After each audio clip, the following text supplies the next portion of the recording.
now. Awesome, guys. Welcome to the Epic Tales of Misplaced Meeples. We're going to be doing a D&D game session. We're trying to shoot for once a month on the last Sunday of the month. And we have lots of awesome contributors here and people joining us today. So, yeah, we're basically just going to go around the horn. We are in the town of Deepwill in the Iron Ale Tavern. And we just got back from rescuing basically the family fortune of some farmers.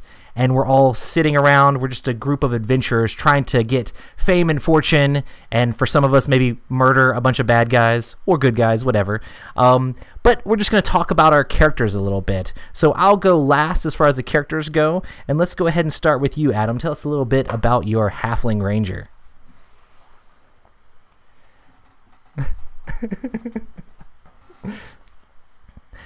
Go ahead and introduce yourself first.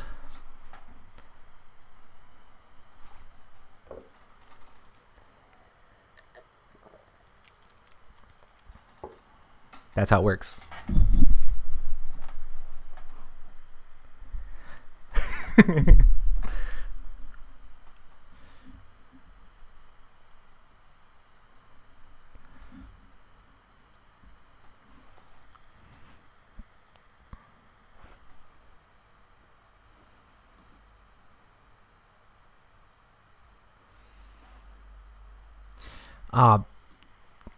Hold on a second. It says that your mic's not working. What the crap?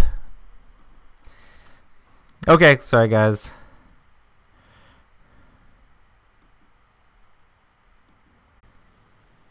Yeah, all right, guys. So Adam is going to start us off telling us about his Halfling Ranger. All right. Can you hear me now? Hopefully chat says they can hear you now. Let me know. What's interesting is I can hear you in real time, Adam, but Roy, I am seeing his video and hearing his audio at completely different times. Oh, no. I don't know if that matters. I don't know. Skype. All right, so if everyone can hear me, let me know. I'm Adam. I am Adam Sparkles from EGN Chat, and I'm going to be playing Belmo the Frostbitten, who is a stout Halfling Ranger. He's an old man who has spent most of his time barefoot in the mountain, encrusted in ice, and he thinks this makes him very smart. Awesome. Yeah. So the smart Halfling Ranger, or thinking that he's smart Halfling Ranger. That he's smart. Awesome. All right, Rob, what about you? Who are you playing tonight? I am Robert Newman, one of the co-hosts for Epic Gaming Night. And tonight I am playing Taruk Torin, which I'm just going to have everybody call me T because they don't sound as good as a dragon saying it. So to the group, I'm just T. My guy, he is a paladin, dragonborn. He's chaotic good, but my main focus is revenge. So I am the last of my clan, and clan's a pretty big deal for the dragonborn. These 3 huge dragons came and blew up my village when I was a little kid, burnt my hand, so my hand is scarred. My scales haven't been able to grow properly in my hand. And I have a fang, one of my mom's fangs from her mouth on a necklace around my neck, on the necklace thing, da-da-da. And what color is your dragonborn? My dragonborn, I am a bronze color dragonborn with a bronze ancestry. I speak lightning. That's why I chose bronze. Because my words are legit. Phosroda, all that kind of cool stuff. So I'm pretty excited about it. But yeah, my main goal is to help the group out. But if I ever see like a big dragon, I'm out to go kill it. Like, bye guys. Like, you can come with me, but I'm going to go kill one of those big dragons. So awesome. And Crystal. Hello. So I guess I'm the only one that's not like kind of more directly associated with Epic Gaming Night. I'm pretty sure you're pretty associated. I've been around in the chat for that as well with Adam Sparkles over there. But I am Crystal Pisano. Some of you may know me from the Board Game Blitz podcast or just the internet in general because I'm on Twitter a lot. I am playing E-Ray. She is a tiefling warlock, so I'm a literal demon, which I'm very excited about. She is in the service of her patron, Titania. And Titania, that's awesome. And she believes that Titania actually stole her soul, and so I am trying to earn my soul back through my service to her.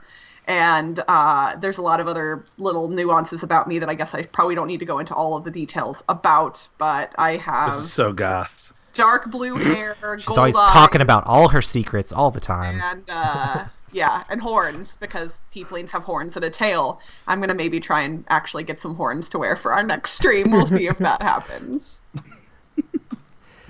Nice. Matt, what about you? I am Malaqua Stormspawn, the Air Genasi sorcerer. A little bit of my backstory is I used to live in a very religious city and then was forced to flee to live with my grandparents. And yeah, I'm all blue, got white hair, silver eyes. I don't really know much else that I want to say. Gotcha. Because I feel like Matt secrets has are- all the secrets. yeah, They're secrets. there are secrets. There are things. We'll find out. But yeah. Awesome. Well, I am Foley Treelock, the forest gnome rogue. So I am a little tree gnome. You guys found me like as you guys were adventuring. I just stumbled out of the woods with my adventuring gear and just haven't stopped following you. I actually have a little sparrow that flies around with me. Tweep is his name. But like I just like animals. Sweep. Yes, and he'll like fly around with me a little bit, and like I'll talk to him and things like that. I mean, he's not really good for a whole lot, but I feed him, and he's kind of my pet. But yeah, I'm all into like animals and like making sure like that things of nature aren't too harmed. Blimo like is like the super like hunter guy with the wolf thing on his back, and I'm just like, I like him because he's the same height as me, but like, why'd you have to murder that wolf? Like, what's going on, man? So, and I'm always hiding behind Turuk because like he's the big dragonborn. I'm like, don't let him kill me, man. And I'm very good at like sneaking around and trying to get advantage on my opponent and like hop out from behind the dragonborn and stab some ankles. So, but yeah, I'm about like 3 foot tall, so short little brown-haired gnome with like a very, very dark green cloak that can help me like hide in the shadows. So yeah, that's Folly. And my family sometimes calls me Blink and things like that for me like hiding around in different areas. I'm also going to be doing all the DMing here, so I'm going to be helping lead the story along as we go through it. But we are currently in the Iron Ale Tavern trying to figure out what to do for our next adventure. So the tavern is very like dimly lit. This tavern's like known for amazing like brews and ales, and the Iron Ale is actually the last name of Stella, the owner of this. It's a female dwarf who her iron ale brew is like legendary throughout the land. Like you literally have to do a constitution save after drinking it. It's like holy smokes. So we're hanging out One here for the whole table. Exactly. Let's all pass out. We do have some gold that we just procured. I mean, it wasn't a whole lot. We were kind of a little bit disappointed. We're like, dude, we just brought back your family riches, and I mean, I guess you still have to run your farm, but you only gave us a few gold pieces. Okay, I guess we'll blow it all in the tavern real quick. But yeah, the tavern's pretty interesting. There's several folks sitting around. There's like this weird looking like elf character in like a gray cloak over in the corner, and there's a muscly like barbarian looking guy with like an axe leaning up against his chair on the other side of the room. It's also interesting because they have like paintings of different like hero characters, and it's like almost like the employee of the month, but it's more like adventurer of the month, and they have all these different paintings of different guys, and it looks like the one guy that has the axe is like last month's guy or whatever, but not the current month. And you notice that there's a painting of like a little girl as the current month on there, which you guys found, or if anybody noticed, that's kind of peculiar. But yeah, definitely interesting stuff going on. The waiter Simon comes up and asks you guys if you would like, what you guys would like to partake in, or what you would eat for the day. And this is a like half elf waiter, all dressed up nice to make sure that Stella's happy, because she's kind of a little bit of a bossy boss for everybody. Belmo wants to know if he can arm wrestle instead of paying. Definitely not with me, but Stella might be able to take you up on that, says Simon. I'm more of a waiter, not necessarily a arm wrestler. All right, Simon, how much what ale would if you I arm recommend? wrestle that large chap over there? Rallick, if you try to arm wrestle him, you might lose your arm. You might want to watch out. Doesn't look like he's ever eaten a wolf raw. No, he does not. So, does anybody else have any serious things that you want to order, or are you gonna just let the little guy act all crazy? 4 chickens, please. 4 chickens? Yes, and water. I'd like a bowl of soup. Your ale tastes like horse piss. I want water and 4 chickens. Obviously spoken by a person who's never had the Iron Ale. I can see that my tip is not going to be that great tonight. I'm sorry, guys. Tastes like horse piss. Let me clarify. I would like water and 4 chickens. Why are you still standing there? Definitely Probably getting not you your something chickens that and your sounds water. good. And soup hot enough for a tiefling. We will make that happen. What about you, kind sir? He motions to the Genasi. Oh, I'm quite all right. You just whatever. I don't need anything. Awesome. Why Foley are you says, still standing there. how much are the drinks? And he says, 2 gold pieces. For And- water? Not for water, sir. Water will be on the house. We'll make sure that no one... Belmo flips off of his wolf skin and just flexes, and he's like, I'm ready to wrestle for the meal.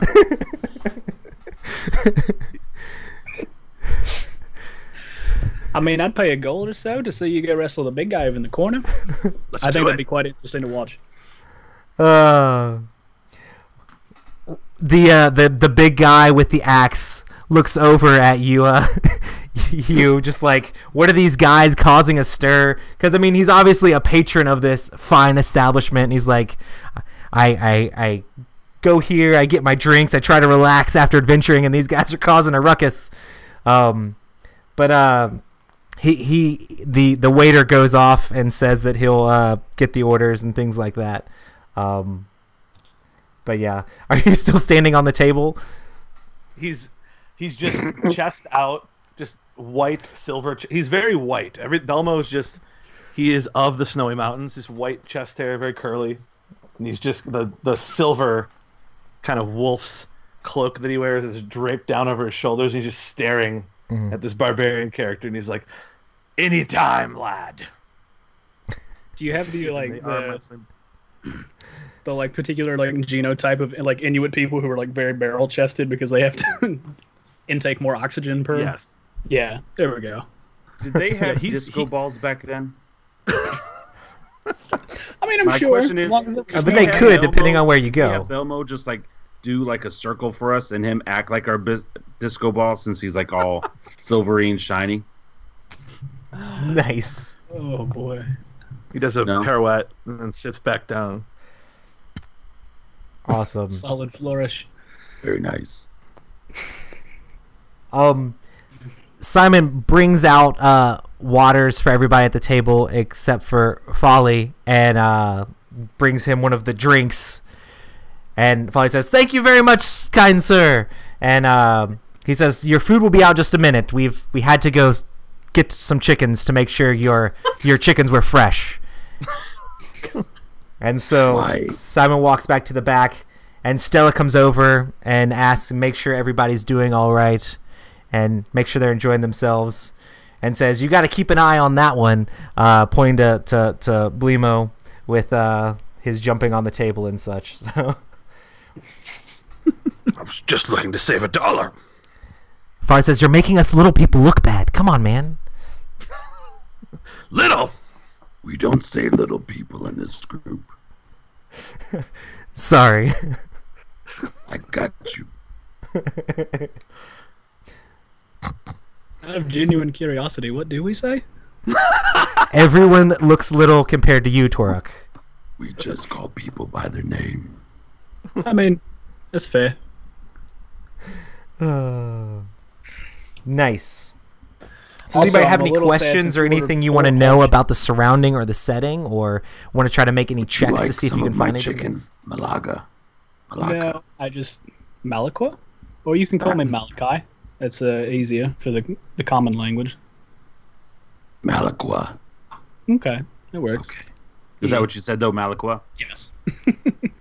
I was just gonna say I was a little sad since you ordered 4 whole chickens that I didn't do like a Blues Brother thing and then just get 2 pieces of dry white toast. But it like just dawned on me. I was like, oh man. Oh, man. Nice. Anywho. Yeah, so I'm actually very curious about the surroundings. So Okay. like, where are we situated?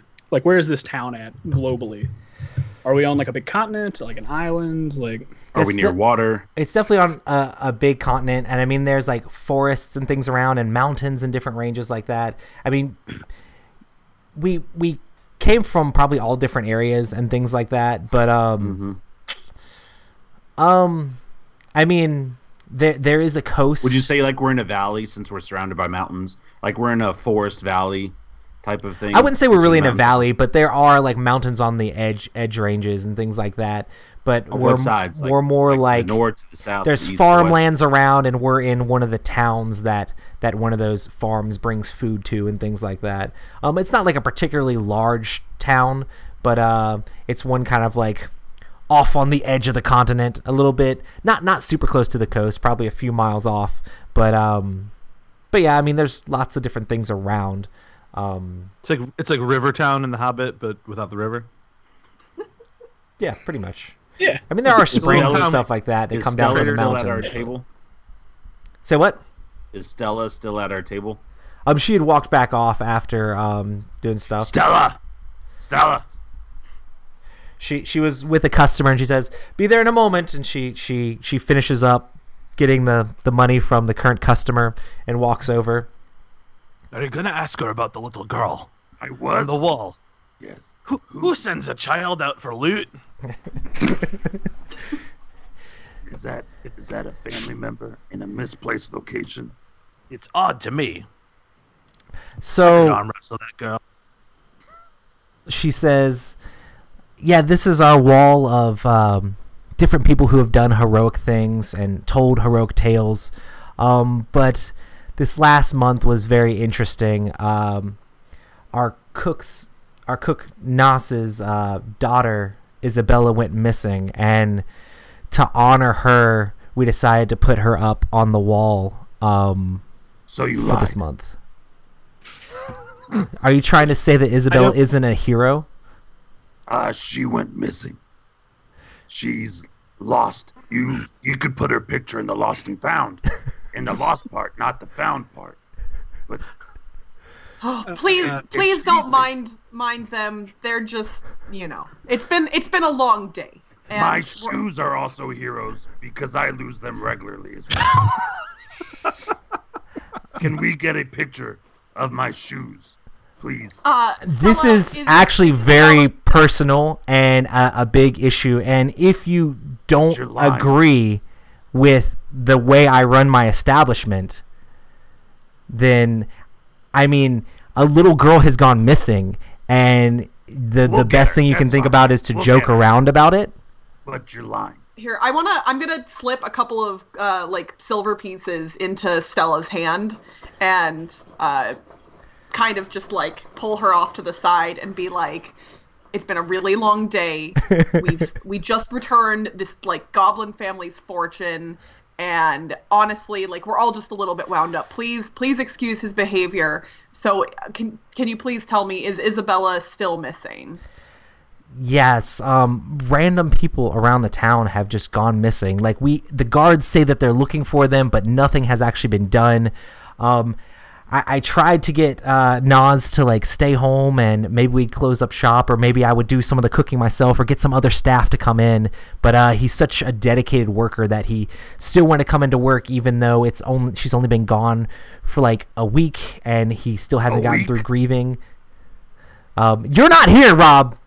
She's talking to Irie. It's a sidebar. Statistically, she's not coming back. But yeah, he's doing his best, but everybody in the town's kind of spooked about what's going on, and the guards just don't seem to be doing as much as I feel like they could.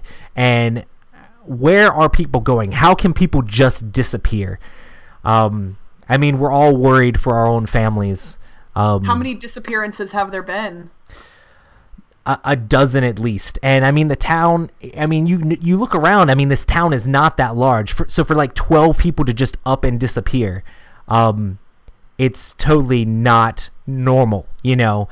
And I mean, it's not just children. I mean, it's the elderly, regular average people, people from the marketplace have gone missing. So just random people from the town here have just up and disappeared, and there's no real explanation.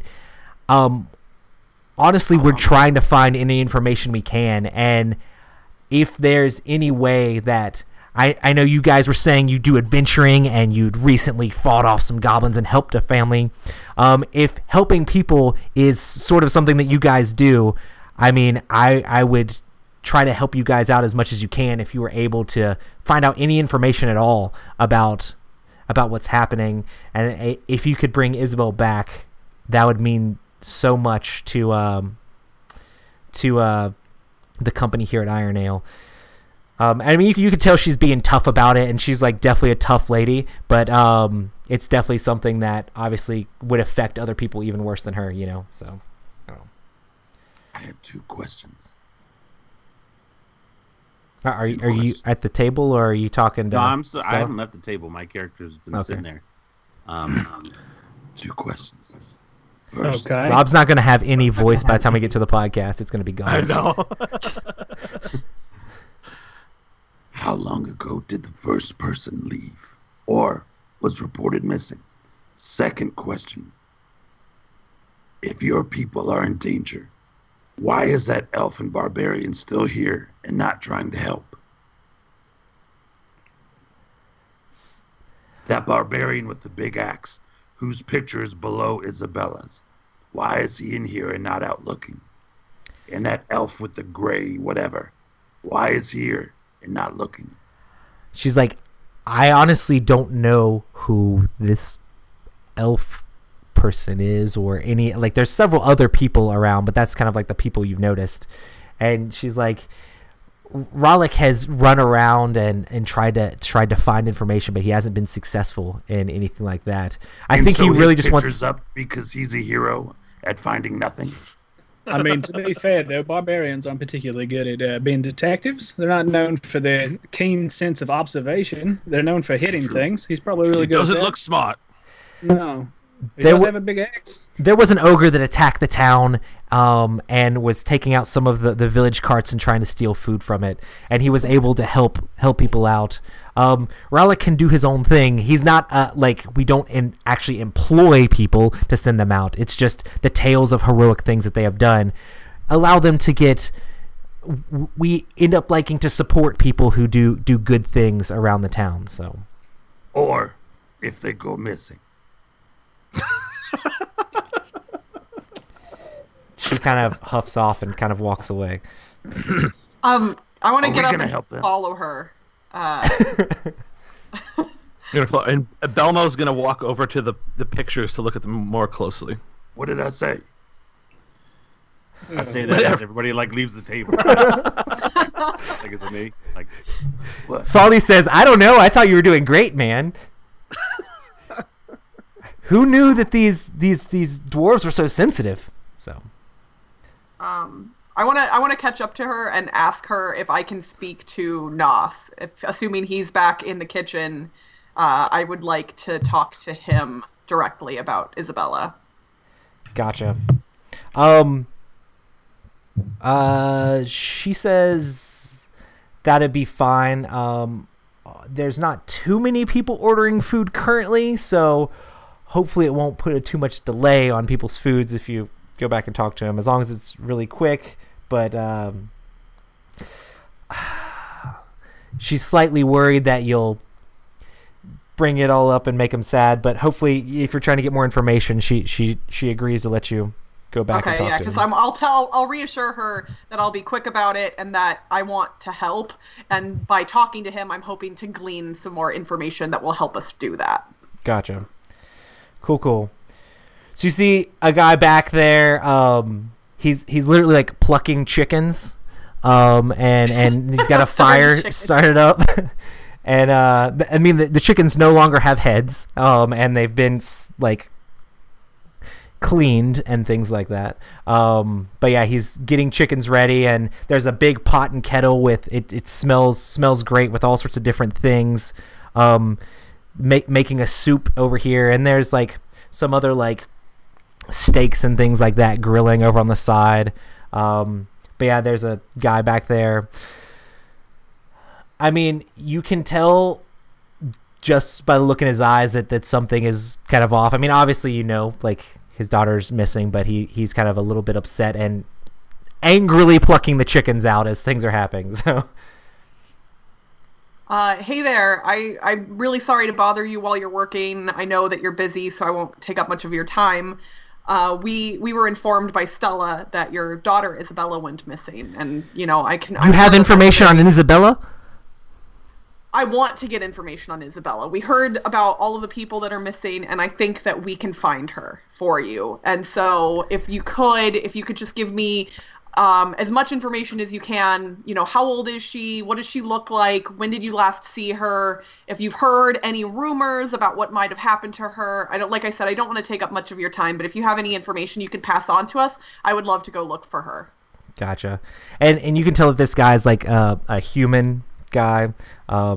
He's like, yeah, Isabella was she was no older than 8, and she had long black hair, and she was with her mother going through the market, and everything was fine, and we put her to bed that night, and then when we woke up in the morning, she was just nowhere to be found. And we searched the entire town, flipping out, and we tried to get the help of the guards, and they searched around a little bit, looking around the town, looking around the outskirts and things like that. But we didn't find any of her belongings anywhere, or her clothes, or even like her footprints. But she just up and went missing. And you can tell he's like kind of like tears start welling up in his eyes as he's trying to tell you this stuff. And all right, I'm gonna reach over like and kind of just like pat him on the shoulder, kind of like, you know, like grip his shoulder, like try and give him a little reassuring shake, and say like we're gonna find your daughter, and if she you know, heaven help us, if she's alive, we're gonna bring her home. So, and I imagine he's probably a little off put by the fact that I'm a demon saying all of this. But I'm a really nice demon, apparently. So I was about to say, lawful evil, my. Well, y'all told me not to be lawful evil, so guess what? You're getting a nice demon now. So that's good. We need somebody. Torek's just gonna run everybody away. No, I'm just kidding. Ordering soup and being nice. That's what this demon does so far. He said, Torek's kind of like a literal person. Awesome. And well, if there's anything that we can do to help you, and if we find out any more information that would be helpful for you finding her. And he's like tearing up and crying, saying that I just want my Isabella home where she belongs or whatever. So we'll do our best to find her. We'll keep you posted if we find out anything. And I'm going to walk out of the kitchen and then relay, obviously, all of that information to the others. Cool. And Bloomy, you're looking at the wall of different things? I'm looking at the portrait of the little girl. Right. You see like a younger girl. It's actually just like a painting. So it's a painting of a girl with her nightgown and like long black hair, and it actually says underneath it like missing hero of the month or whatever. If you have any information, let us know. But yeah. Can anything be discerned from the photo about her? I mean, she just looks human, normal, average little girl. It's pretty much what you get. I mean, they're just making a painting, I guess, off of memory of her and things like that. So, also like painting scars or anything like that, or like distinct birthmarks or anything. I mean, it looks like they painted her with just black hair and hazel eyes and a bluish like dress. So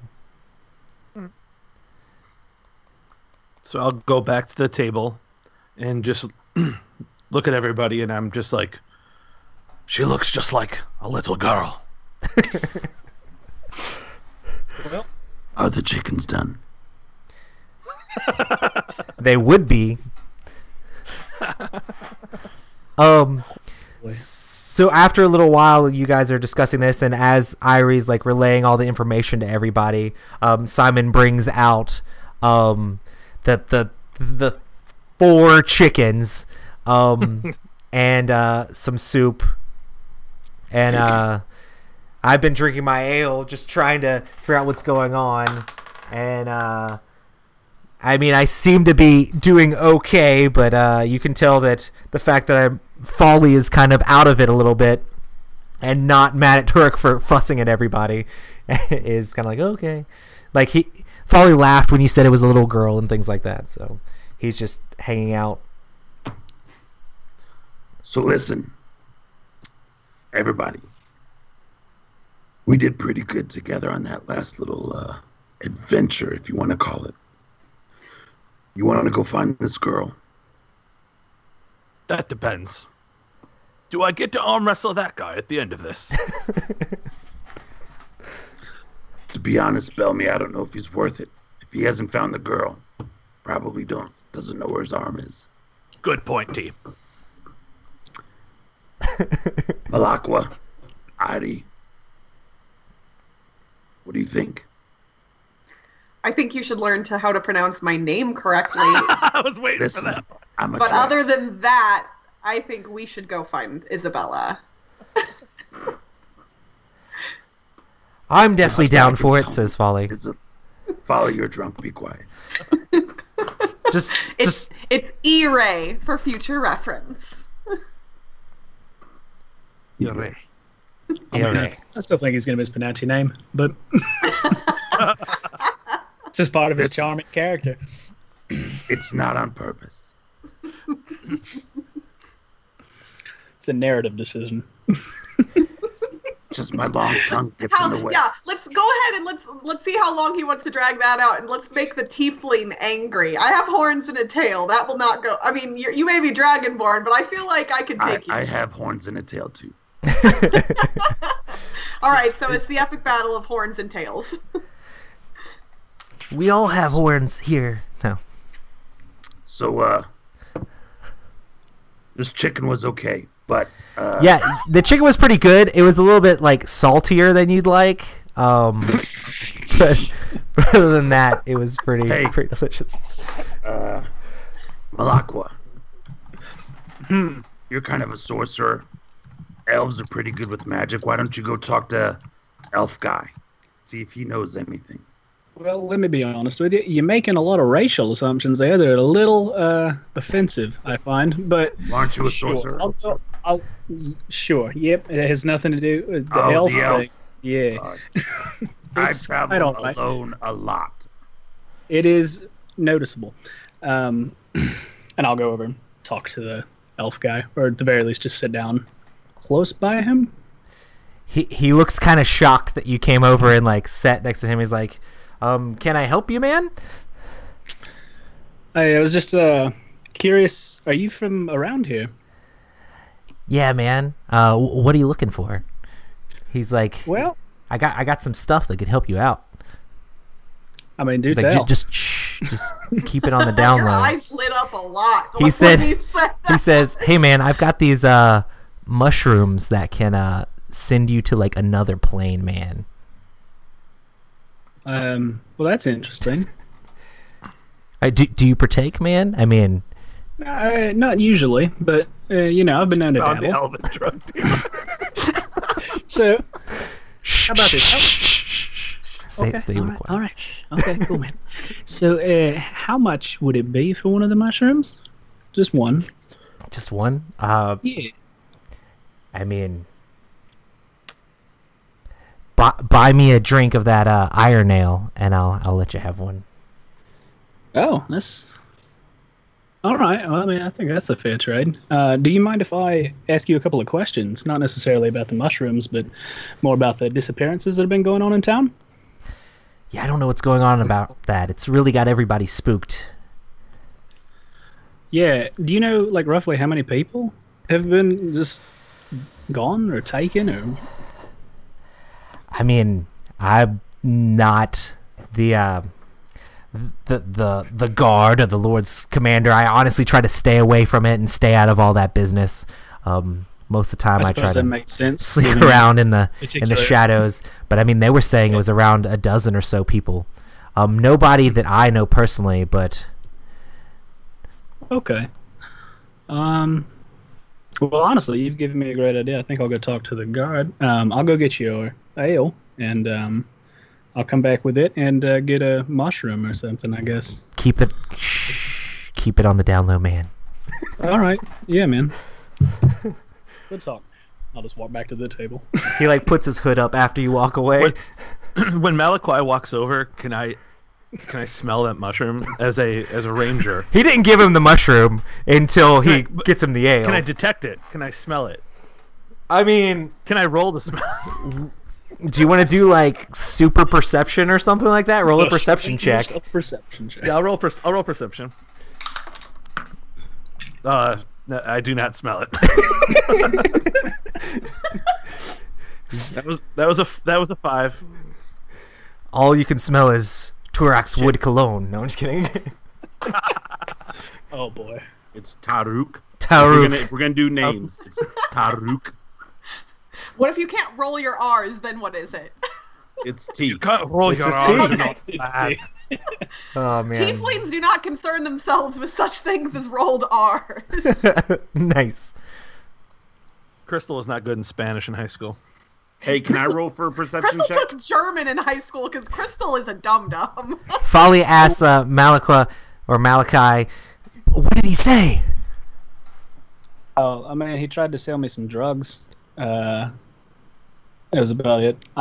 He did bring up an interesting point, though, that if we wanted more information, we should probably go speak to the town guard. Maybe one of the Lord Commanders there, or just somebody. Since they were the ones supposedly investigating this, they might have some more information they'd be willing to share with us. Sounds great. Either they'll shell or I'll arm wrestle them. What kind of drugs? It is mushrooms. It's- That's the part he took away from the conversation. I know. it's some sort of weird mushroom. Actually, no. For me, the way I'm thinking right now is like, we don't know this guy, and I have no idea if he's trying to hurt Malakwi. Aww. And so, like, well, I'm very loyal to my group, and so I'm just trying to like sense, like, if I could smell if it's something bad or if something bad's going on, something like that. Since I'm like, kind of an animal, I'm trying to like read his aura. So, what kind of check do I need to do? I mean, if you had I've never met I this think guy. we're focusing way too much on the people in the tavern. I mean, you could roll perception and things like that, but you're gonna have to get something amazing to just. I mean, you already know. He said there were drugs, but you can't. I rolled it, and my perception is +2, so I have a 17. Oh, that's not bad. That's not bad, but you can't currently smell the mushrooms from where you're at. Like, if you got them, and I mean, if you look over, can I sense anything that's wrong with the guy or something like that? The fact that you guys are looking over there a lot, you see. I mean, he already has his hood up. He kind of sleeks off into the background and out the door, seeing that everybody's been looking over. Oh, mushrooms, drugs, that guy. That's the guy you got the drugs from. Is that the guy talking about the drugs? And the Dragonborn's all like, can I smell what kind of drugs they are? Well, I mean, the halfling was also doing the same thing. Well, but to Matt. But it's just kind of huh? What's going on? But I guess the guy got a little bit wise about what's going on and perceived that everyone was staring at him from our table. And he appears to have or he's starting to slink off and leave. So we can let him go. It's fine. Yeah. he's just a lowly drug dealer. I don't even. Folly's but the drugs. Artisanal mushrooms. He might be. How do you know they were mushrooms that weren't just for cooking and things like that? Gnomes love mushrooms. Essential oils, Mushroom soup is good. It's a lavender diffused mushroom. Exactly. You squeeze it and the scent comes up. He left rather fast. I think we should let him go. It wasn't an elf. It was a white So lady. what's the deal with this guard? What did he say about the guard? We need to go talk to the guard to see what's going on with the disappearances. Yeah, they're prospectively the ones who would have more information than just random drunk folk in a bar.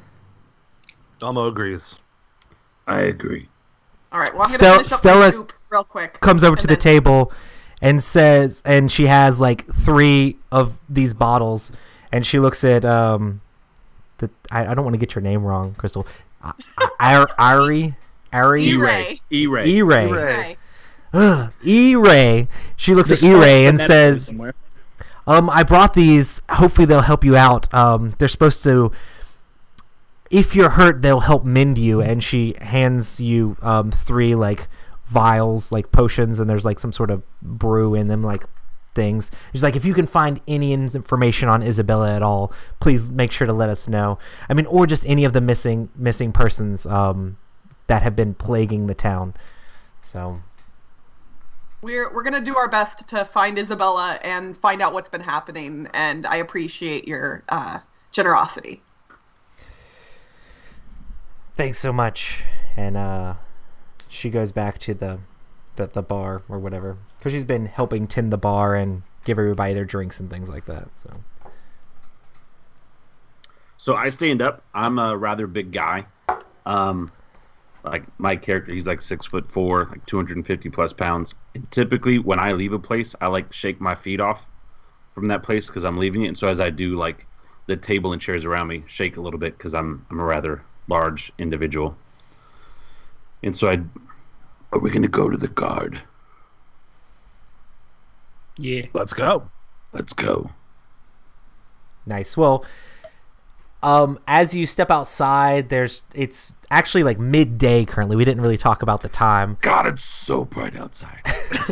Oh my God. The sun, it burns us. How long were we in there? Fly's I love the sun. And Twerp, as Folly steps outside, Twerp the little bird comes off the roof of the inn and falls down on his shoulder. He's I could ask Twerp if he could find a guard for us somewhere if you'd like. Absolutely. Let's have the bird do the work for us.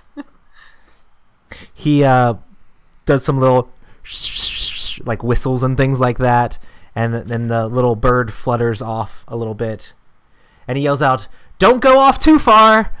As the bird flies away, looking around, just getting a higher vantage point. And after, it doesn't take very long. After a few minutes, the bird lands back on Folly's shoulder and says, or Folly says he says that there are several guards over in the market area, making sure that nothing crazy is going on over there. We could head that way. Good out. All right, before we head to the market, do we see any other type of establishment or anything else around us, or is it just like tavern, houses, and then the market area? Like, is there anything else that we see before we leave the front of the tavern? There's like regular stuff you would find in like a medieval town. There's like blacksmith area. There's like this weird like Cart of dead people. Shaman oracle like palm reading place that's kind of weird. There's just like general stores that have like regular goods that people would buy that are like more fancy than like a marketplace would be.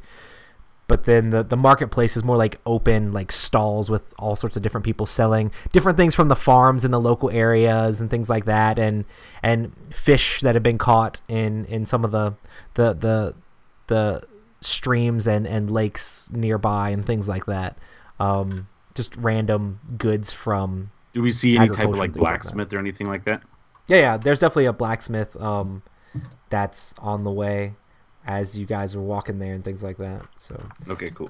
I mean, they have like a bunch of like horseshoes and things like on the doors and things like that have been made and things like that for sale, and just nails and other random stuff. But I mean, they do have like, they look like they could work on armor or make swords and things like that as well. But mostly just like a lot of agricultural blacksmithing and stuff for farms and stuff like that. That's what I'm saying, Crystal. Belmo's going to try to see if he can sneak ahead and eavesdrop the guards. Gotcha. Like maybe they're talking about this, and they don't know us. So I'm gonna sneak over there towards the edge of the market, wherever they were. I elbow Malakwa a little bit and be like, "Look at this guy, like trying to be all quiet and stuff like that." I pull the wolf skin fully over, and I just dash ahead of you guys. I'm like, "Be right back, guys." Okay, wait, you're dashing or you're sneaking? I'm confused. How do you do both? Well, I'm very quietly dashing. Velmo, hold on. I'm going to grab you before you run off, because I feel like we can do this even better. So we want you to be able to eavesdrop, but I think we can use T to our advantage. So if the rest of us kind of walk past the guards and ignore them, and we start loudly talking about like, oh man, we heard these people are missing and all this other stuff, and you can hang back, and hopefully after we've passed by, the guards will be inspired to discuss what they heard us talking about, and you can kind of listen in. Gotcha. See, this sounds brilliant. So, T, I need you to be your boisterous, awesome self, and like, you know, the talkative, whatnot. We're going to walk by the guards, and you're going to talk about the missing people. You think you can do that? To the guards? No, not to the guards. We're just going to be walking. Just to people? Just out loud. Us, to me. Like, we're going to have a conversation where we're just going to speculate about the missing people loud enough that we know the guards will hear us, and, like, we're going to act dumb about it, you know? Like, we don't know what's going on. Absolutely. I would love to do it. All right. So do you want us to start? Yes, so sure. I don't know. Roy, do you need us to actually like have the conversation, or can we just say what we No. Is there like bluff rolls on here? I know there's bluff in fourth. There's not. It's not called bluff. It's called deception. Deception. Yeah, roll for... No, performance would probably apply in this case, too, because we're, like, technically trying to trick the guards into doing Turok something. And, I'm never going to say her name right. E-Ray, because I always want to say Irie. I don't know why. E-Ray, roll some performance. Okay. My performance if you're better at performance or deception, either one you're better at, roll for that. All right. And then Blimo, you need to roll for your stealth. Well, I did not roll well. I rolled a 5, and I have a +4 to my charisma though, so that's a 9. That's not horrible, but it's not great. Oh no, the laughter does not mean good things. So my performance and/or deception is a +0, and I rolled a 1. Oh. So Hey, you guys! Nice. Hey, so what's up with all these missing people? Man, sucks to be them. Tark's like, man, let's talk and make sure the guards listen to us talking about missing people. The thing I know I am is I'm inconspicuous. Nobody notices what's going on over here. I'm not being a distraction for anything. All's good. Right, E-Ray? Wink, wink. I did get a 15 on that stealth check. T, be cool, man. Oh, all's good. I'm not Cool. trying to distract nobody. I'm just walking with this pretty demon lady. They definitely have disadvantage on trying to perceive you, Blimo. So they definitely have no clue what's going on, but you can hear them being like, what? Just really confused, like, what the crap is going on over there? So we're just gonna I'm gonna push T, and we're gonna get out And of the way. We're gonna get with. You hear one whisper to the other, like, make sure to keep an eye on that dragonborn, like. Are you touching me right now? T, just go. All right, I'm walking. Where are we not supposed to walk to?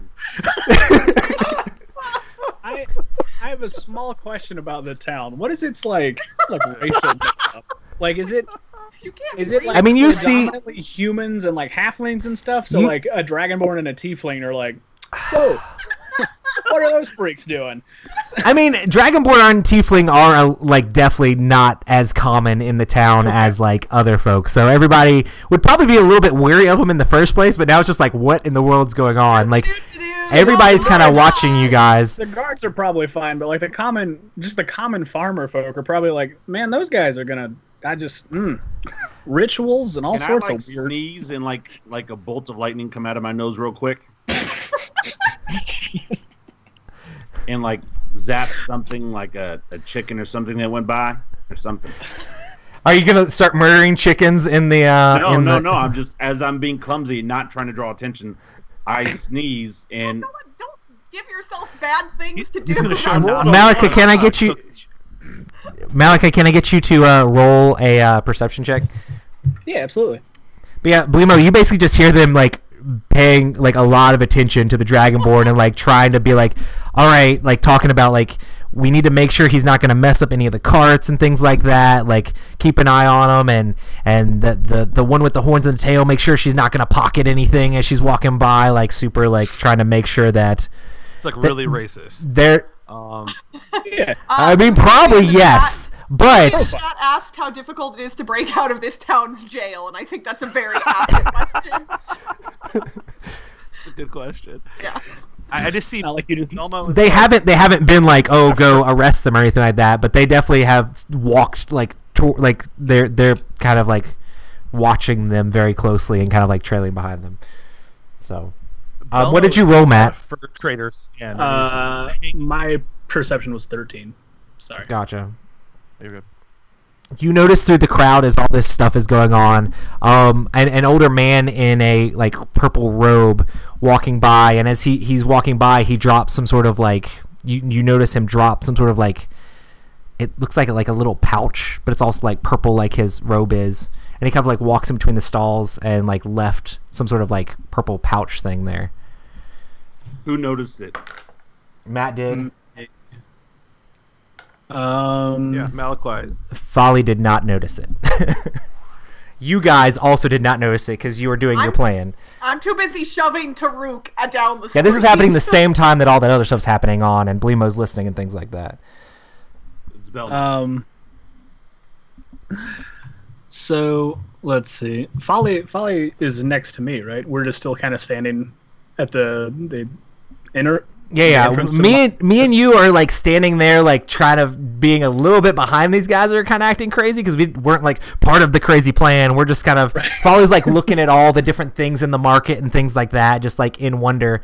Folly's not used to being in cities and towns and stuff like that. He's a little bit anxious around that stuff, so he's just taking it all in.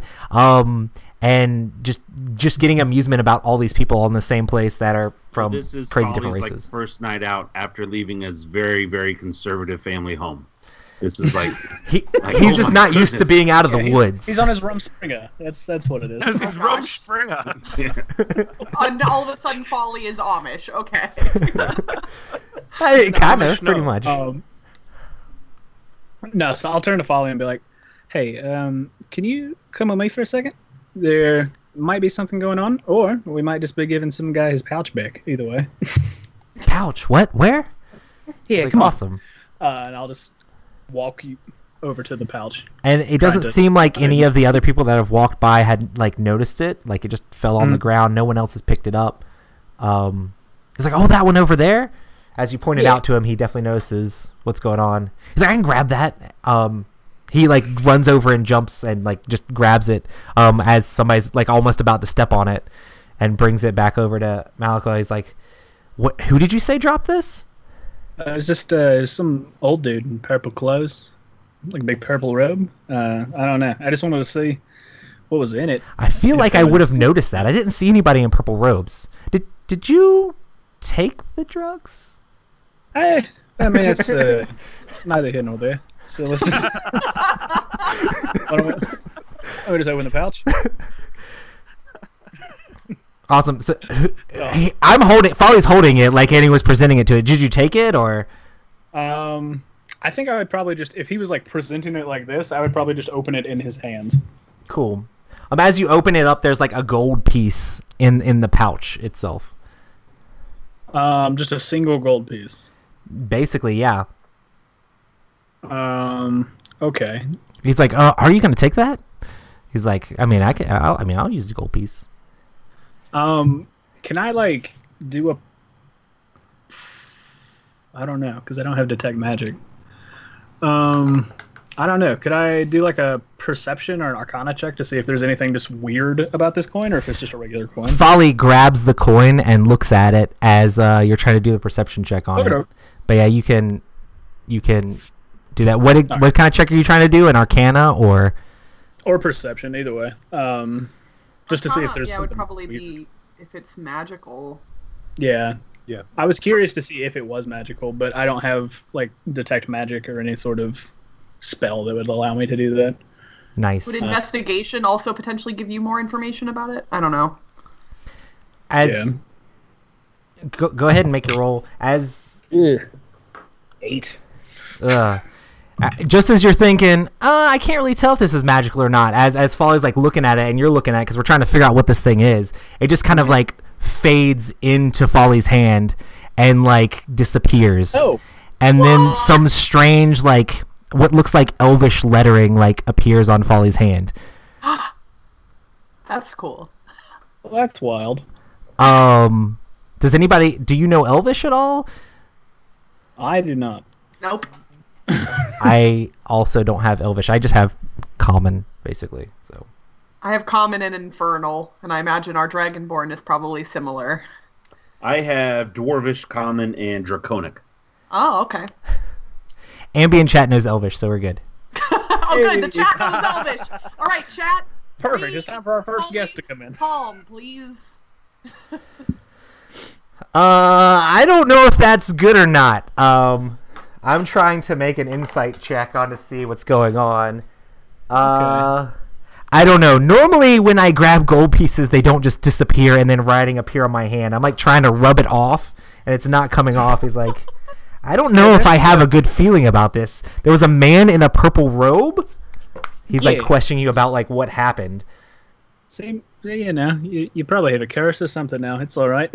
Just, you know. You're the sorcerer. Do you know how to take care of this? What does it say? I couldn't tell you. I have no idea.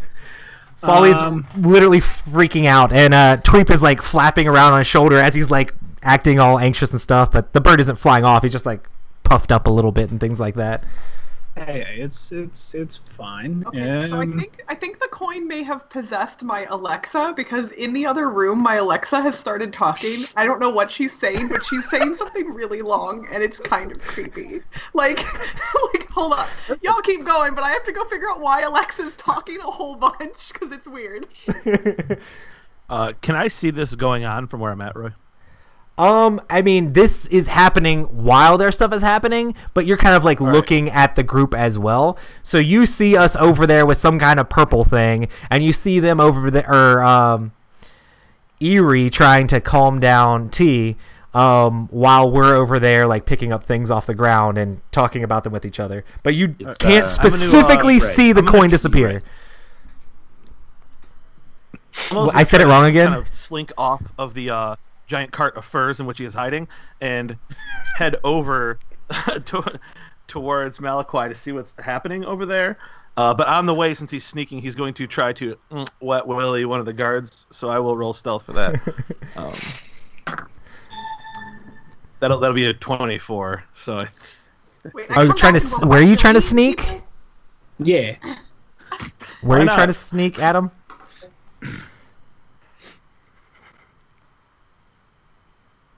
What were you trying to do with your awesome roll, Adam?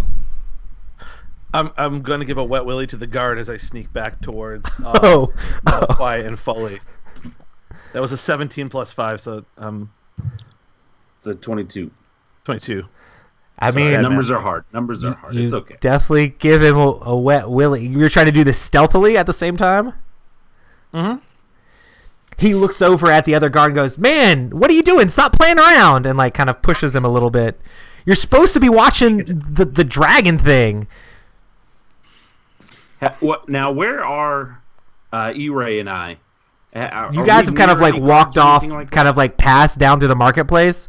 I mean, it's just like kind of like a long like row of just different stalls of all sorts of different things. But are we near a guard? I mean, there's probably guards at the other end. These were kind of like the they're guards also following us, right? Yeah, they were just kind of like moving towards you guys a little bit as things were going on as well. So, like the guards are probably walking past like me and Matt at this point because we had stopped to pick out the stuff. But yeah, right. Do you meet up with me and Matt, Adam, or? Yeah, I have after securing my stealth wet willy. I arrive next to Malakoi and Folly, and I'm like, Folly says, "What is this? What does this say?" And I kind of look down. It's on his palm. Yeah, it looks like 4 different Elvish letters, basically. Write him on his shirt. Take some mud off the ground and write it on the shirt. What does that even mean? I mean, just chop off his hand and take it to the next town. Find someone that speaks Elvish. It's great. He won't feel it. He's drunk. I'm not that drunk. He had a couple ales, but he's only 3 feet tall. I mean, I had 1 ale. Thank you very much. Right, I'm not like Mr. Seeing Purple Road people over here with the drugs. So do I know that it's Elvish, even though I don't speak Elvish? I mean, you can kind of do some sort of like history check. All right, I'll do history. That's a 5.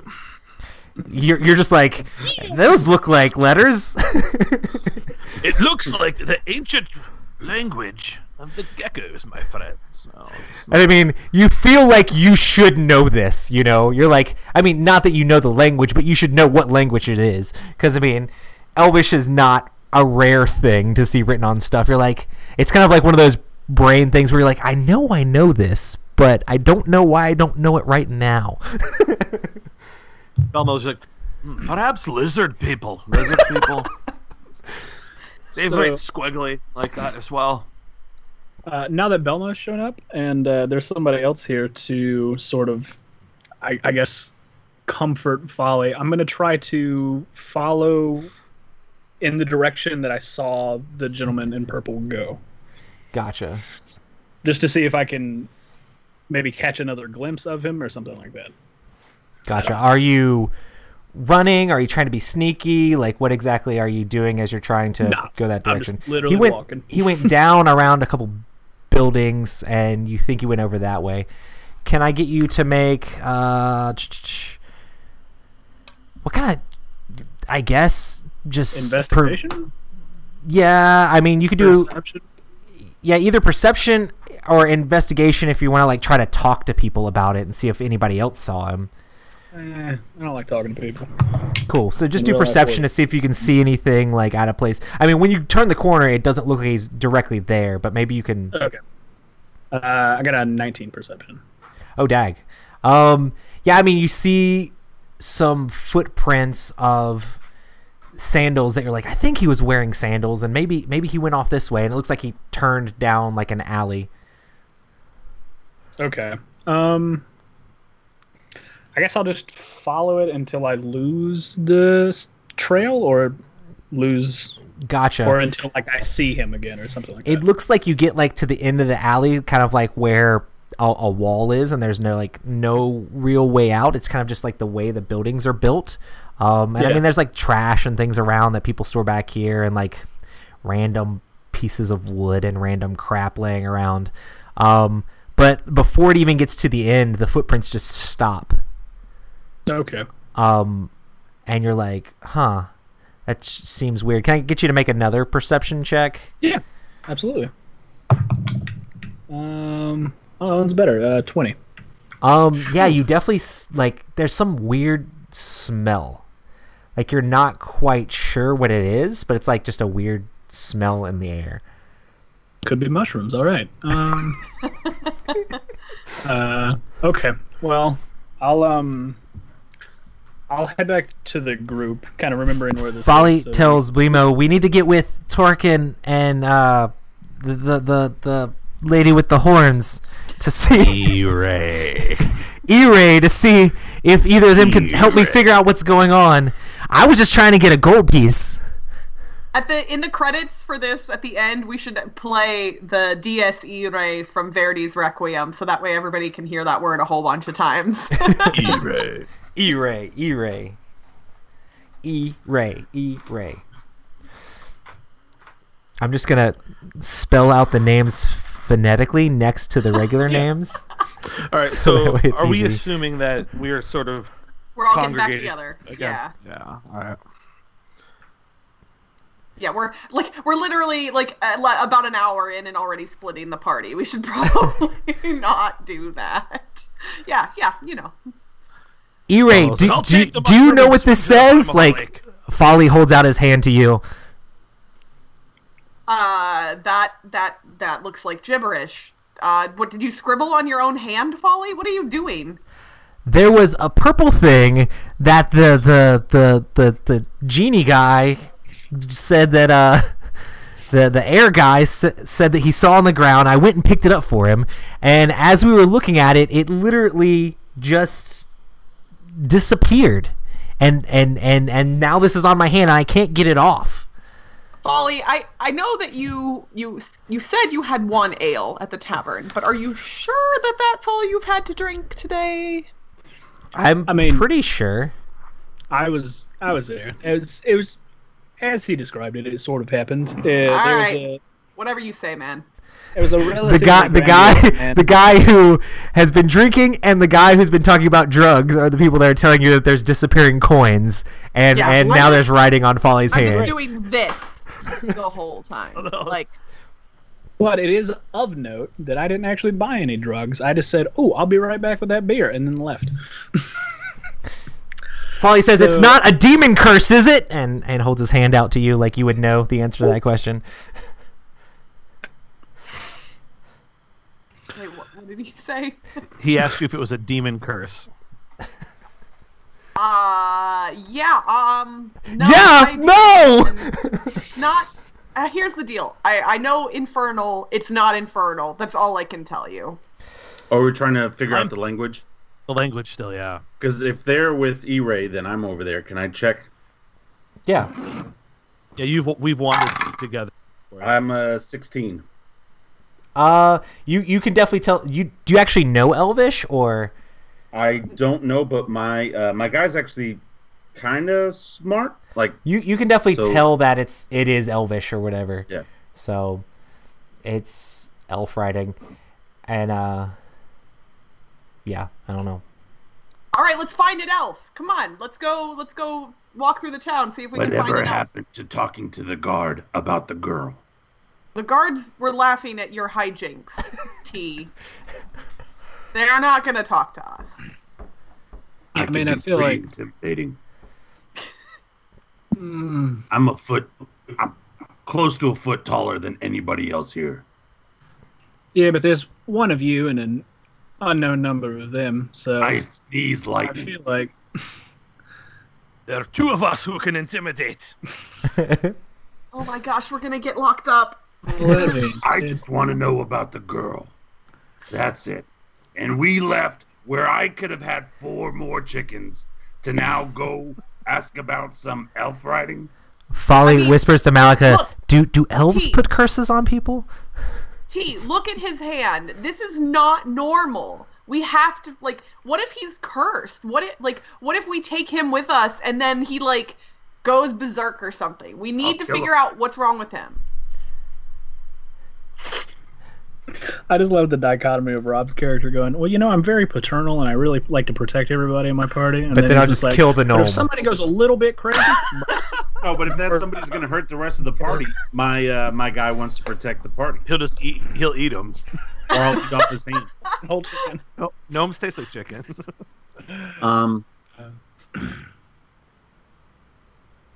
I don't know. What if it's all connected?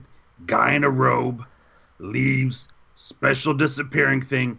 What if the coin's not really gone, but it's like those people, they're not really gone, but they're gone. It kind of seems like it's all connected. So, something of note, I did try to follow the guy who dropped the satchel, and I was following the tracks and ended up in an alleyway where his tracks just stopped. There was So no sign he's of it anymore. definitely It just got something to do with this. ended. Well, he's a very weird character. Either way, Did you see his face? he just looked like an old dude. Nothing really. You should peculiar. write a book with your descriptions. Very nice. Oh, yeah. Got it. Well, to be fair, we're in a marketplace. There's, roughly 20, 30 people. I'm not categorizing everyone's. Folly's No, looking I around know. trying to find elves. Yeah. Good job, Belmo. Folly. He found an elf who's But everything's disappearing. there's a stall with all sorts of different beads and things like that on it, and like little jewelry things that I guess maybe some of the folks around the town would wear. And there's an elf running it, I guess, who makes all these different things. And Folly, I mean, it's not that far away. It's just like a few, like probably like 10 feet, and he goes over there to try to talk to the elf about whatever this is. I'll follow him. Cool. He kind of looks back at you guys like, somebody please come with me. Yeah, no, I'm coming, but I'm kind of hanging back But, because I know that my presence can be a little bit intimidating to people, so I'm not gonna like rush up next to him, but I'm gonna be nearby.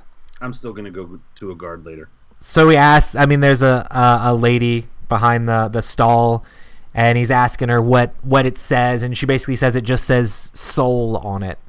And she doesn't know what that means, and she's not very, she makes jewelry. She says she's not that good at magic. After Folly asks her if like it's a curse or different things, she says she doesn't really know. She hasn't, it's just a word that means soul. That's all it means.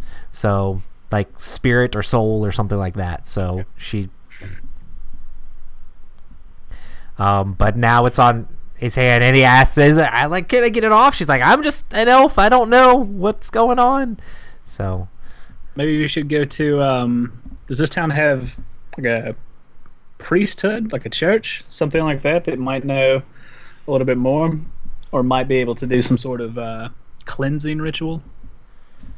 maybe, I mean, they have oracles and priests and things like that here. I mean, depends on what you think would be good.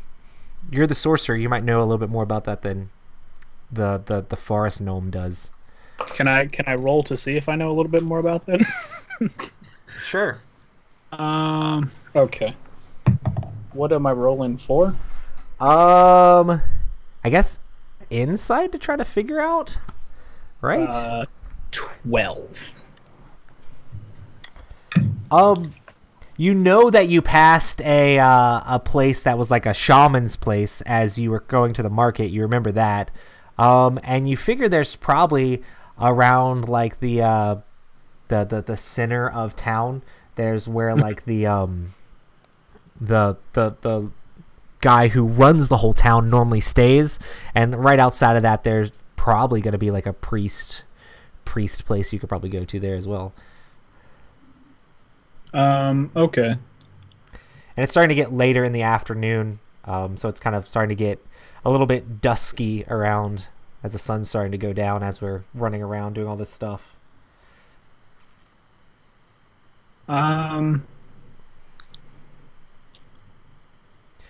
Where should we go? I still want to talk to a guard. I do as well. I feel like I mean, if you look at a guard, they're looking back at you. So, hey, human person, come here.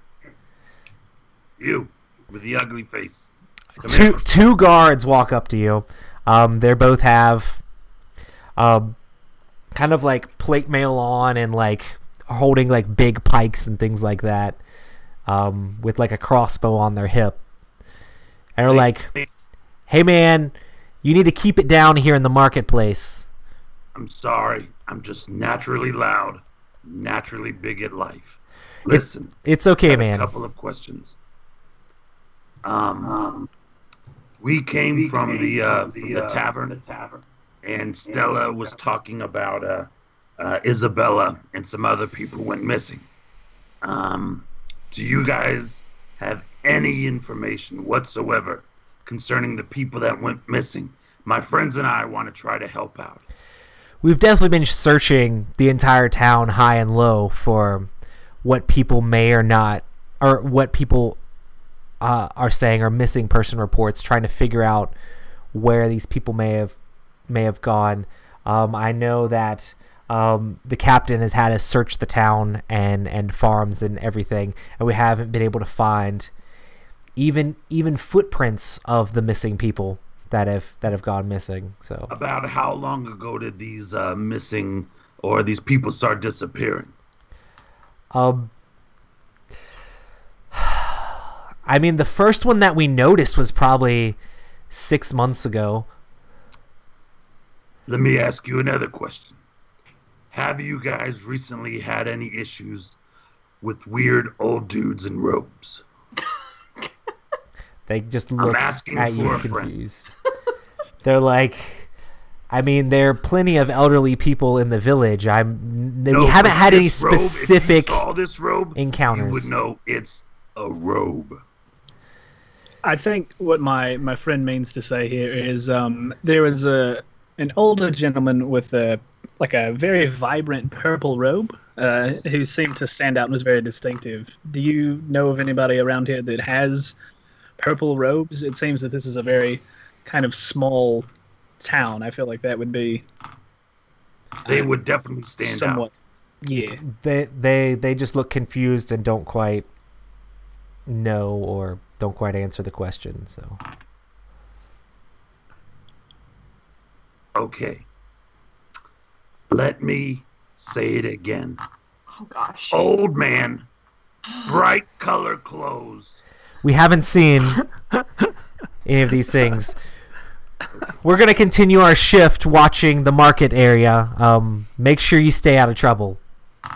Alrighty, thank you very much. You can see a couple of the other guards like whispering a little bit about you guys from behind these guards. So. Oh, good. We already have a reputation.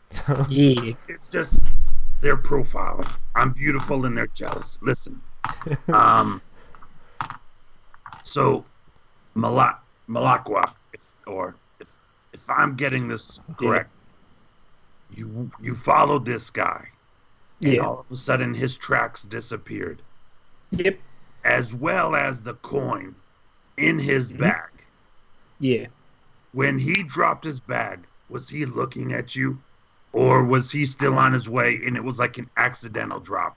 Or did you even notice? Well, it seemed more like an accidental drop, as he was just kind of strolling through the market, and then this pouch kind of fell out of his pocket. Okay, so he's not trying to like lead you along, type of a thing. No. Okay. I mean, there's clearly something nefarious at work here. That something as tempting as a gold piece is going to, anyone who stumbles across it is going to be intrigued. So Right. And then it I would disappears. pay 5 gold pieces to not have this written on my hand anymore. So it was a crappy deal. Ollie, we'll fix it, I promise. Is there any benefit in Belmo trying to track those tracks? I mean, you can do it, Yeah. and if you want to, you retrace the thing. It's starting to get a little bit darker now, or it's starting to actually the sun's it's starting to get dark, so it makes it a little bit harder. But since you're a ranger and stuff, and Matt's helping point it out, I mean, you basically see the same thing. You do really find it odd that the tracks just stop, because you're like, did he climb up the wall? Did he you're not really where did they quite stop? sure. Did they stop near a wall or in They the didn't middle stop of they're the just alley? in the middle of the alley before it even got to the wall. They just stopped. No impressions of going near a building or anything. Right, Just literally but just I stop. mean, who wants to make an insight check? I don't mind doing that. I've actually got pretty decent insight. Do it. Not today. You're like, I don't know what could be going on. I have no clue. He done disappeared, guys. Yeah, so you're just not quite I rolled sure. a 4. Or a 2 plus 2. Yeah. Can Belmo asks who has the bag right now? Matt probably has it, I think. Malcolm, do you have? He's gone. Wait, Hold so the on. coin disappeared, and then he disappeared. Oh no! Malcolm is vanished. They've got him too. He's behind that building taking a piss. He'll be back in a second. I thought I heard somebody walking around in my house, and I was like, "What the?" It was First Alexa. Alexa, and now your house. Yeah, I'm Yeah, telling you, Alexa was literally reading me a story. I have no idea what prompted that, but apparently that's my patron now. It's not Titania, it's Alexa. So Nice. Belmo asks Malakoi if he could see the bag. Yeah, I'll hand it over. All right, and Belmo drops 2 coppers into the bag and kind of shakes it up as though it's going to activate something. Mm-hmm. Pulls the coppers out and holds them out like this for someone's hand. I'll put my hand up. Let's go. All right. I'll take one too. He drops a copper into the hands of Malakoi and E-Ray. Nice. You now have an extra copper. Solid. Marking that down. Mark that So it's down. not. Write it down. One I'm gonna copper. take 2 away. But yeah, it seems like a regular cloth bag.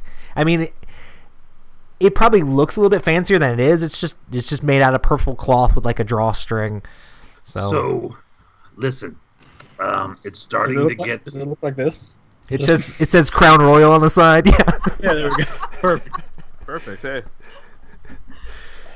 What are we gonna do? It's starting to get late. We really have no leads other than stuff and people are disappearing. About Call 6 it a months night ago. and Do start we go fresh back in to morning. the inn, or do we try to head in the direction that the old man in the fancy robe went? Traveling at night is dangerous. So crash at the inn, or what? Yeah, how's Folly doing? He's fine, other than a little bit nervous. He's anxious, but that's freaked about out. it. Okay. Do you need me to carry you, Folly? I think I'll be okay for now. Are you But sure? hey, when we go out on those adventures, I mean, can I take a rain check? I have short legs. I don't think rain has currency, but we'll talk about future. Nice. Well, So let's head back to do the think inn. we should. I think we should go talk to somebody about the mark on his hand first, and then we can head to the inn. Because it's not we making know me it very says comfortable. soul. Like what There else?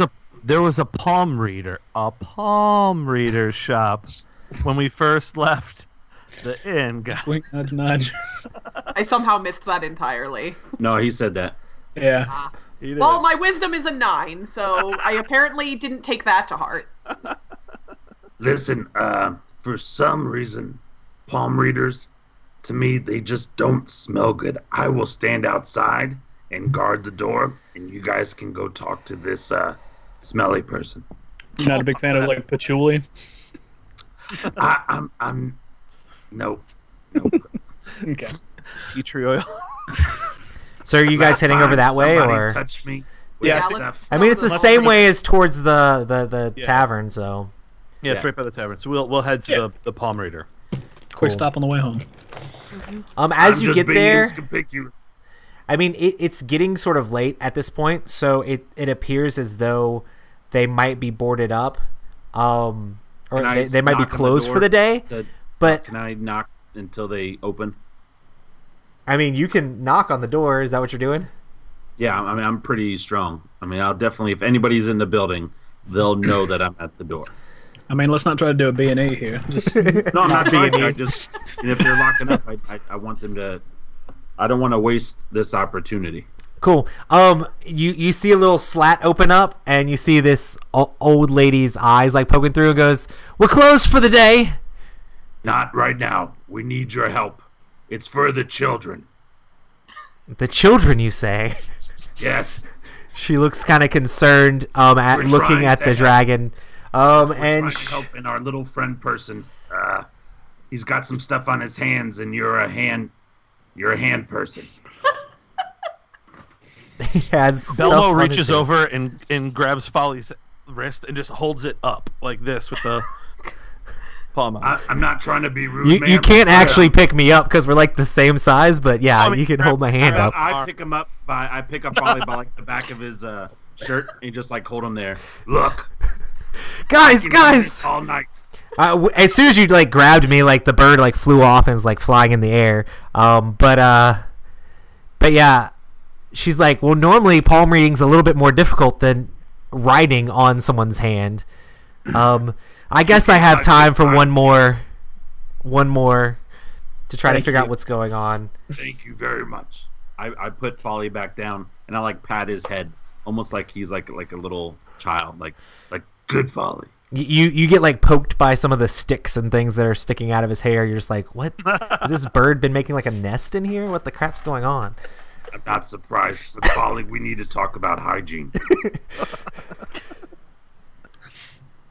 So you guys go inside, right? Like she opens up the door Yes. to let them in. Now I'm standing outside of the door. Mm-hmm. And then I guess they start to notice the inside of the shop or whatnot. Yeah. She There says, we go in.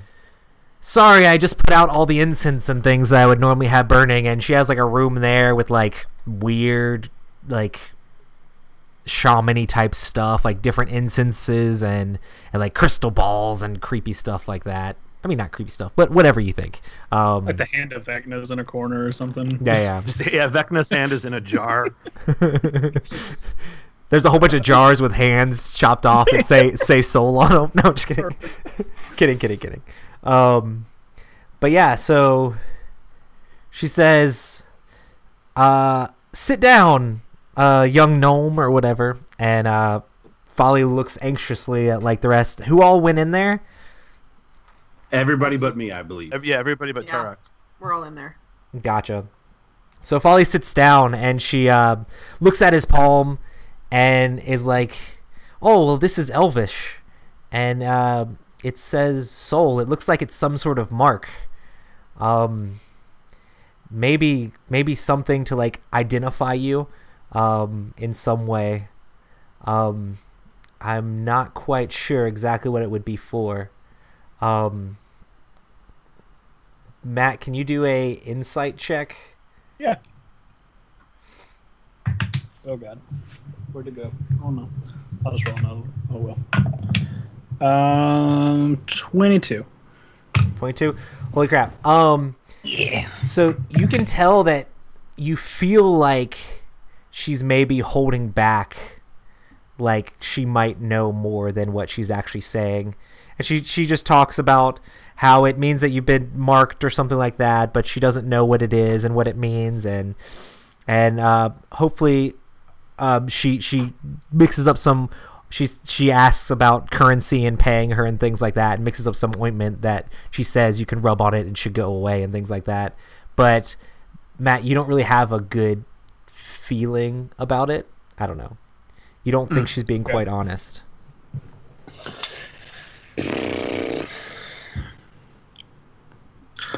So, and Folly's just going along with whatever because he's just trying to get this thing off of his hand. Okay. So Folly also would not normally be in a place like this or in a situation like this. So this is all just new and weird to him. So. Yes. The first time to the city, he gets cursed. So. Well, and he's in this weird, like, voodoo lady's hut with all the weird incense and stuff. I bet you she probably has some of those mushrooms in the back too. Yeah. No, so I'll look at the palm reader and just be like, so it seems to me that you are not exactly being fully forthright with your reading. What is it in particular that you are not telling us? Are you accusing me of faking my practice? Do you not believe in shamans and the works that they can do? I'm very keen on shamans and all the works that they can do, but what it seems like to me is that you are potentially holding back information that might help my friend here, because I'm of the mindset that whatever magic did this to him is going to adversely affect him at some point later, and what you're telling me is that there's a cream that's going to get rid of this magic, and I'm kind of versed in magic, so I don't know that I've never really seen anything that's just like, oh yeah, wax on, wax off, seal gone. Not really one for that. So, can you roll a persuasion? Yeah. This is the time I roll bad, right? Oh no, still good. 21. I'm gonna take Matt to a casino. She says, you can tell she's starting to get nervous that you're like asking her all these questions about things, and she's like, I can't tell you anymore. Like, I can't have them know. I can't. Well, they can't find out. Please just leave. Like, you're going to get me in trouble. They're going to come. I need you to leave. Okay. Who are they? I can't answer. She like storms off, I guess, to like the back behind like some curtains and stuff. Can I knock on the door? Rob's like, yeah. I know things are going on in there. Let me knock on the door. Hey guys. Hey guys. Don't forget to ask about Bella. And do you see anything purple? Well, that's a good point. Do we see anything purple? I mean, purple things probably, but nothing that looks like the robe or anything that would lead you to believe that. Is she old? Also, she is old. She definitely is an old lady. Not to be here we go. Age is a number, but is she old? I'm out. I'm back outside. You hear her from behind the curtain saying, I need you to leave or I'll have to call the guards. I mean, I'm actually quite alright with that, because what you're saying is that there's somebody who's going to do you physical harm if you talk to us, if you answer simple questions. So not only do I think it is in your best interest to tell us, but if you're going to call the guards over here, it's probably in their best interest too for you to tell them what's going on. So I'm more than willing to take a trespassing charge. You hear a door on the other side. You hear a door on the other side of the curtain like slam. As does it go outside? Yes. Yeah, it's probably because I'm outside. Do I hear? Do I have to do some type of check to see if roll I hear a perception her run off check? We got a runner. Just harassing old sage ladies. Oh gosh. Well, no. I'm just. No, not you, Rob. You've just been standing outside. What'd you roll for perception? 15. you think you hear a door slam, but you're not sure that it's outside, so you wouldn't necessarily know to act or know that On a anything's 15, awry. I don't know to go check the door sound. Okay. Well, I mean, you hear it. You definitely hear it. You hear the door, but not necessarily know where it's coming from. Can So, I mean, you might want to go inside to figure out what's going on or whatever, but you can't tell that it's outside. It sounds like it's inside to you. It also might not be a freestanding building, so you might have to run to like the end of like a street to come back around to go to a back alley or something like that. So that it might be more complicated than. All right, so can I stick my head in the door? Yeah, I mean, Like, totally. inside? I just heard something. What just happened? Folly's like, what? What did you guys do? Is this cream gonna work or what's? No, the cream's not Folly, gonna. what just happened? And don't touch any mystery hand cream. That's nasty.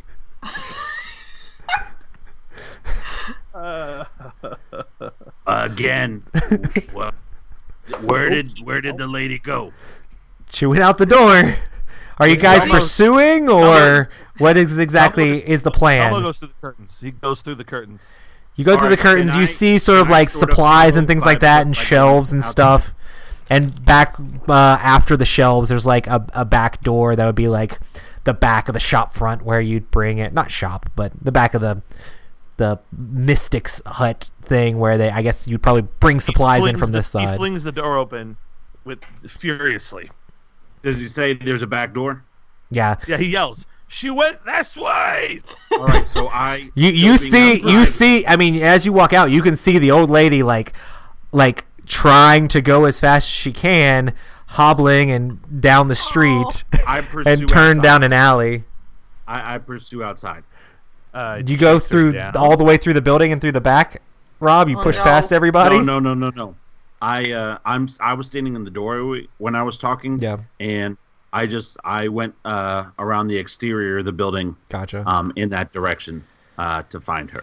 Gotcha. Well, there are like different alleys and things like that, so it's a little bit difficult to get there. But Well, as I'm literally following the wall, do I not run into Belmo at one time?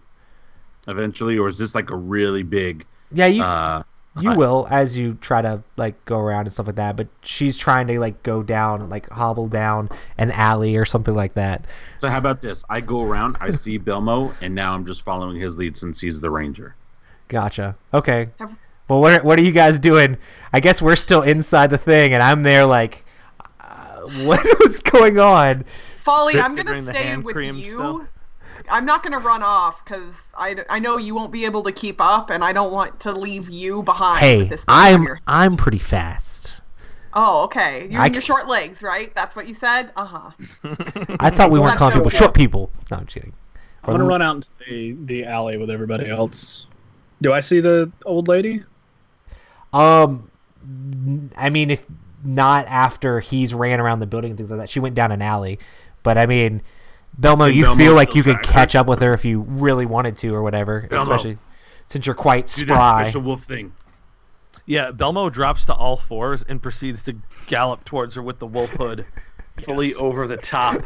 Full intimidation mode. He's just And I'm right behind him. I'm following. The old lady, like as you like, she's cornering and going around down into the alley, kind of where you couldn't see her anymore. But as soon as you get to like the alley, she's not that far in, and she like screams and falls over and yells, Can I yell? "Wolves!" Oh Like, no, we're we're gonna trying give to the help old you. lady a heart attack. We're trying to help you.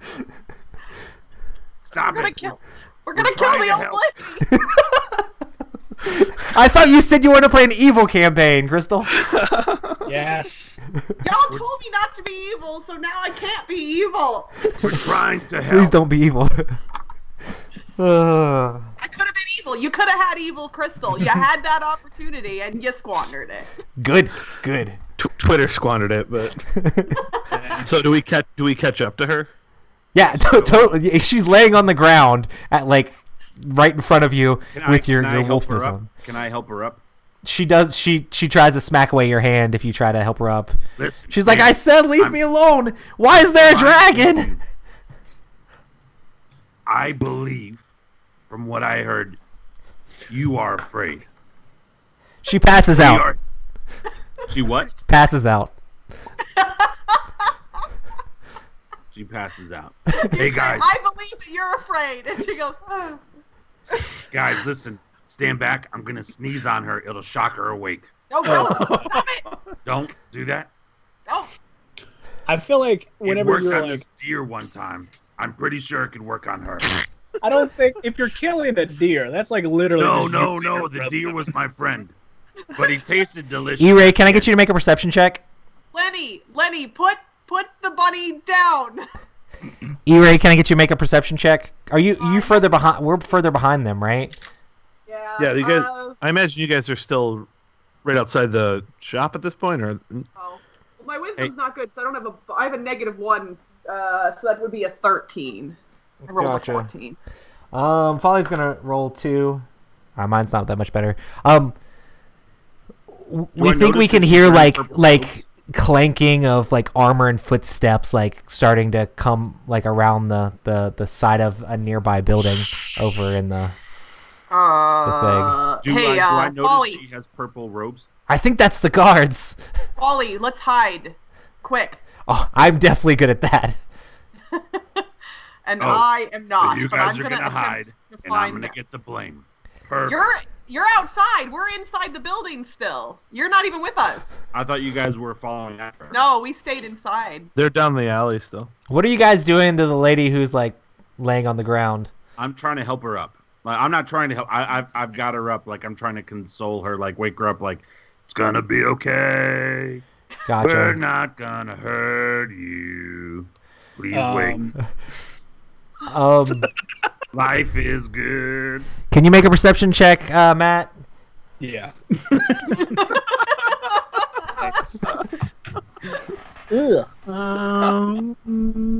11. Okay, you guys don't notice until like the guards are right there and they're looking at you like, "Hey, what's going on here? We heard shouts." This old lady lady fell, fell down. and I helped her get up. Can I get you to make a deception roll? Deception? You're No, wrong. I'm not lying. I mean, technically you are. You are That's not what lying. happened. No, she fell, and I helped her up. That's the complete truth. No. If the DM tells you to make a roll, you make a roll, sir.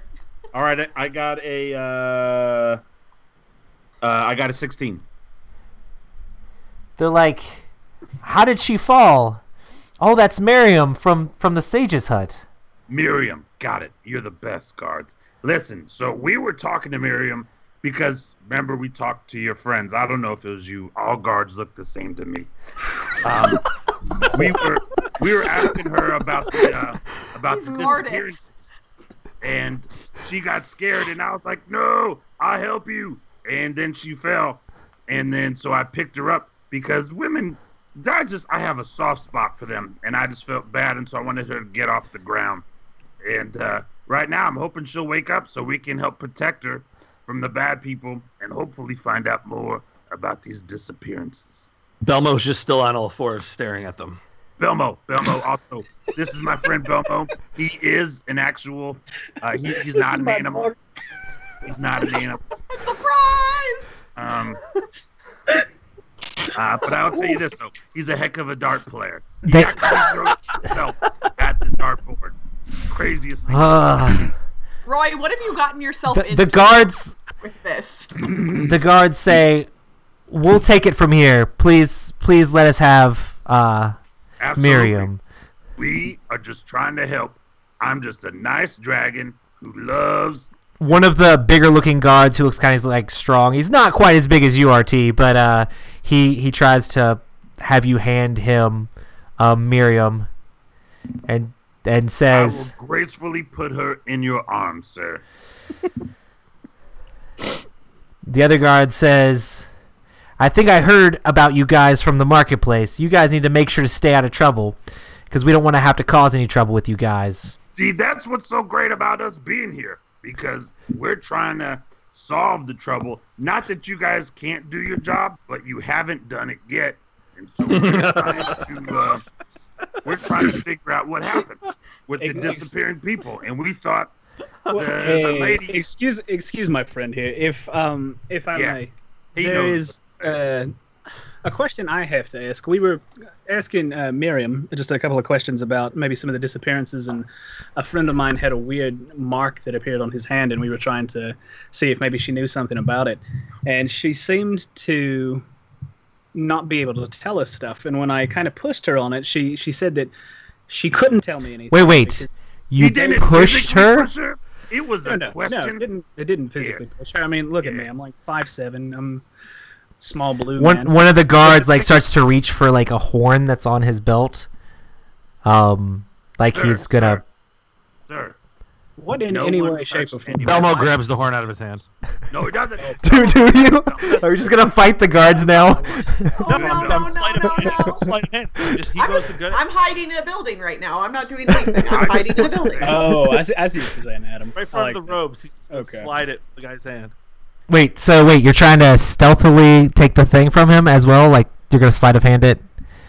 Pocket his horn right from his hand. He's just gonna go up to his mouth with nothing. Okay. Make that roll. I mean, he's not actually putting it to his mouth. He was just trying to put his hand on it. Like, hey guys, Gonna I'm be gonna live blow this horn if now. you guys don't stop. Or it won't, because that's a 10. All right, so What did you get? well, We're gonna have to fight the guards. I don't want to fight. I just want to say that you guys So- are very handsome people. And I'm going to walk away now that you have the lady. And I'm not saying that I'm going to join the two people hiding in her store. I'm going to walk in that direction. so I would The still guard- like to be talking to the one guard. Is anybody gonna make a roll to like verbally de-escalate this, like to see how well that goes? Because we need a miracle for these guys can. not to like try to call more guards. The only reason that they're not calling more guards is because there's more of you guys and there's a big dragon dude, so they're not super in the mood to fight you guys by themselves. Because just 2 guards. So who needs to So- roll what? Yeah, I can. Oh, okay. Whoever's got the best charisma, make it happen. I mean, I have the best charisma, but I'm in the building, so. Yes. Matt out of us has the best charisma. That was not great. That's a 13. Do you have any bonuses to persuasion or anything like that? Somebody that's holler wisdom. for Why me. is your charisma 13? I thought your charisma was 16 plus. No, I rolled an 8, and my persuasion is +5. Yeah. Oh wow. Somebody Gotcha. holler for me. Hey, Erie! E-Ray! I'm just so excited. Listen, guards, you're gonna love this chick. You're gonna love this chick. E-Ray! All right, Foley. What do you want to stay in here? He's calling for me. I'm gonna go out there. Do you want to come with? They're like, give me a reason why we shouldn't Kinda need call you the other to- guards and have you guys escorted to the jail cells When I say For doing what? you say Exactly. Ray. E. for accosting old ladies. Accosting old ladies. Do you have any First of all, proof or sir, evidence of you this? smell a top- She You literally said you fell down. pushed The thing her. is, what I'm trying to tell you. I'm sorry. I didn't hear what you said. You said you pushed her. Do you not know what a turn of phrase is? Honestly, I don't understand anything with your accent. It's Okay, mister. If we're sitting here, I feel like I'm being mocked now.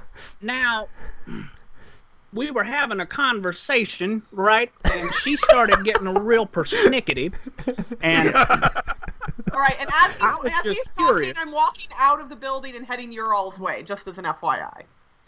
Okay. I was just curious. She mentioned that somebody was going to hurt her, and I was concerned for the safety of this old lady. So I was asking who, and she said that she could not tell me. And it was at that moment that she ran out the back door.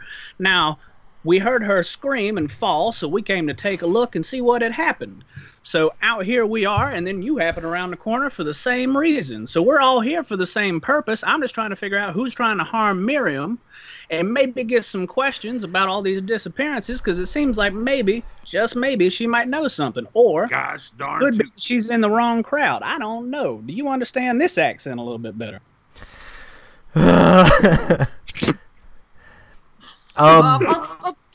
Excuse me, guards. There's nothing. What? Come on.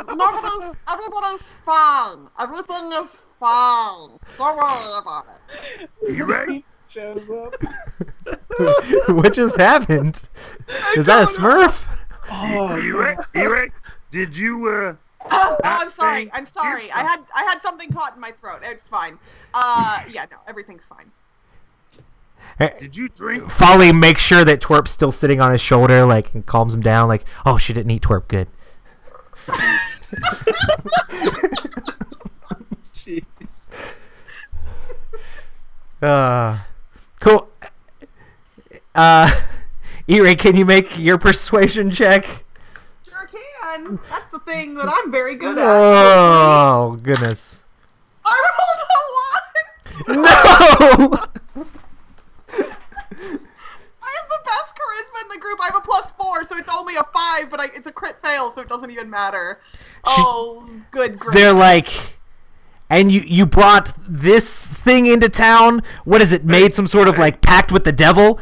Like, We don't say thing. there's no way. And he goes to lift up the horn or whatever. Is anybody, Can I like, grab his trying to, hand? like, actually roll for initiative and, like, make things happen Can I here? grab his I don't hand? want to fight the guards. We need to stop this. Well, the I know, guards I'm are good trying- guys. Roll Stop for him. initiative. Roll Oh. for Too late. initiative. You rolled a 1. I was angling for you to let me roll a deception check because I was trying to rewrite the narrative. But I mean, you were doing okay. And then I'm Crystal made it fighting. worse. We cannot make enemies here. This town we need to be friends with them. So we need to, like, not fight them. Like, we need to just prevent them from hurting us somehow. Because if we fight the guards, we're going to be screwed.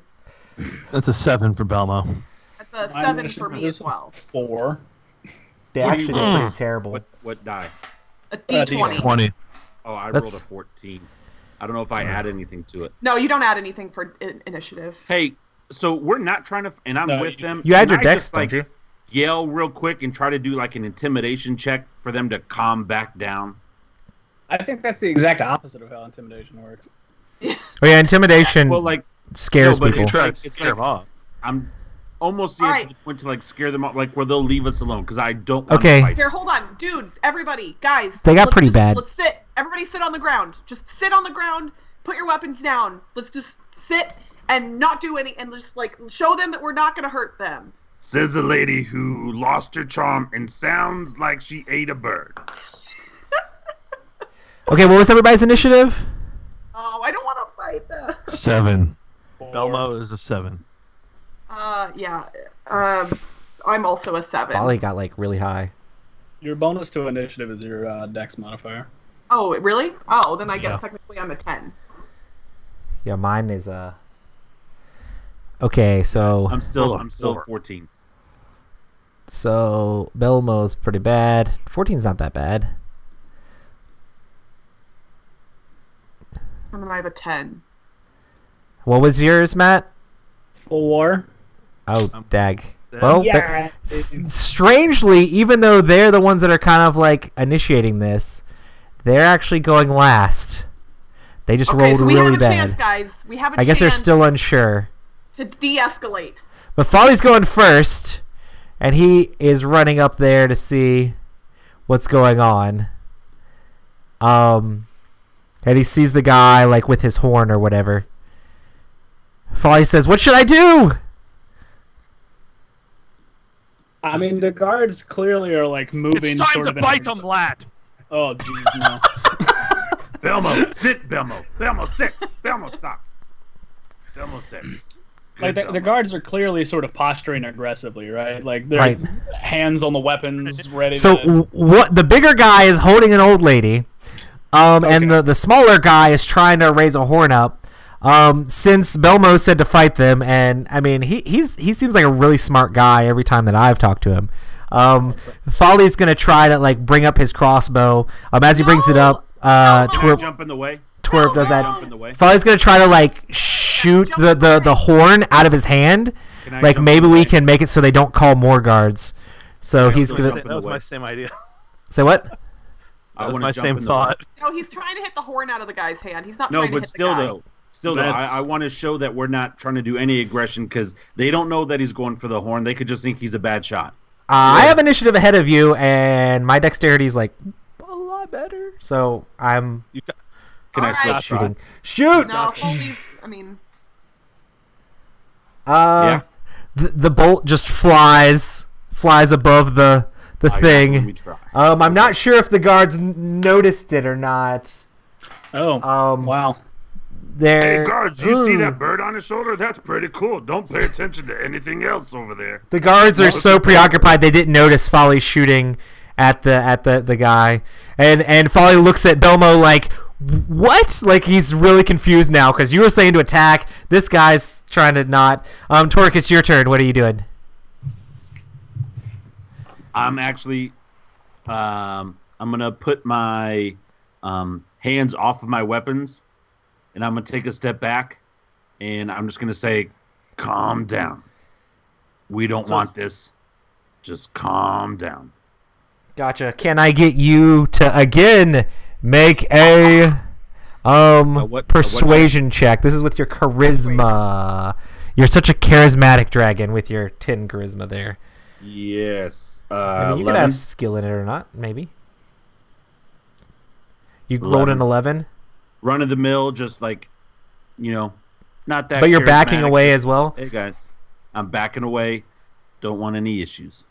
Cool. Well, they take note that you did that. Belmo, what are you doing? Firing an arrow at that horn. They definitely see you like draw your weapons. Belmo flips the wolf skin off, does a no. tumble backwards, draws his longbow sideways because he's a gangster, and he just lets one rip. Is there any way I can jump in front of that? No. Don't think you're gonna need to. Did you miss? No, that's an 18 plus 3. It's a 21. Oh, dag. So you were specifically aiming at the horn? Specifically at the horn. Cool. You knock the horn down, and it falls like 8 feet behind the guy because you hit it with such force. And I mean, it's not that far, but it's like laying on the ground behind him. But he's a little bit stunned that you just knocked it out of his hand. Are you doing anything else, or you're not? Fingers in front of his hand. I don't know if I have a bonus action I can really Cool. do at that point. Well, E-Ray. Did I say it right that time? I don't know. Yes, you did. Yeah. You're getting it. You got it.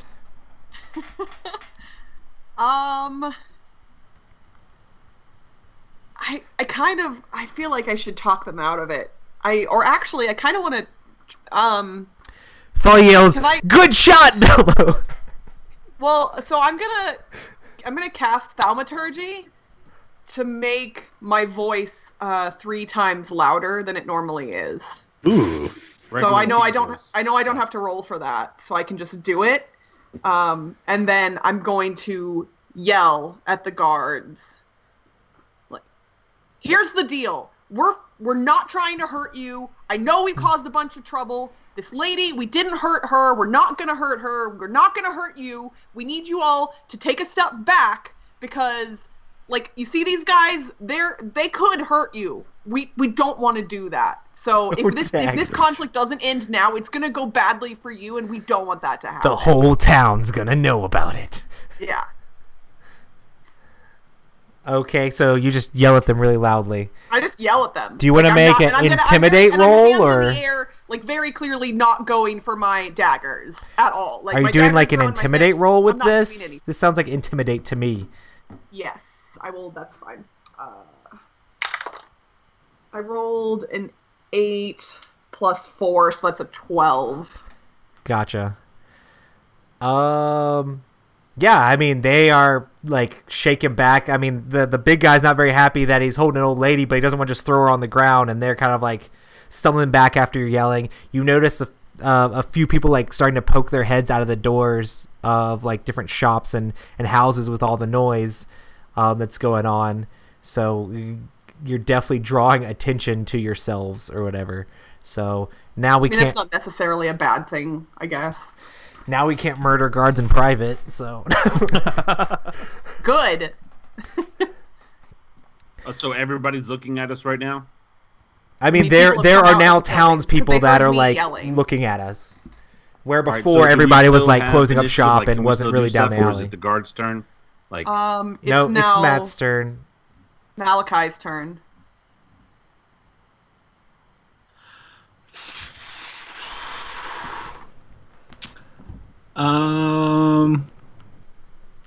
I think I'll just say, look, We don't want any trouble. You don't want any trouble. You got the lady.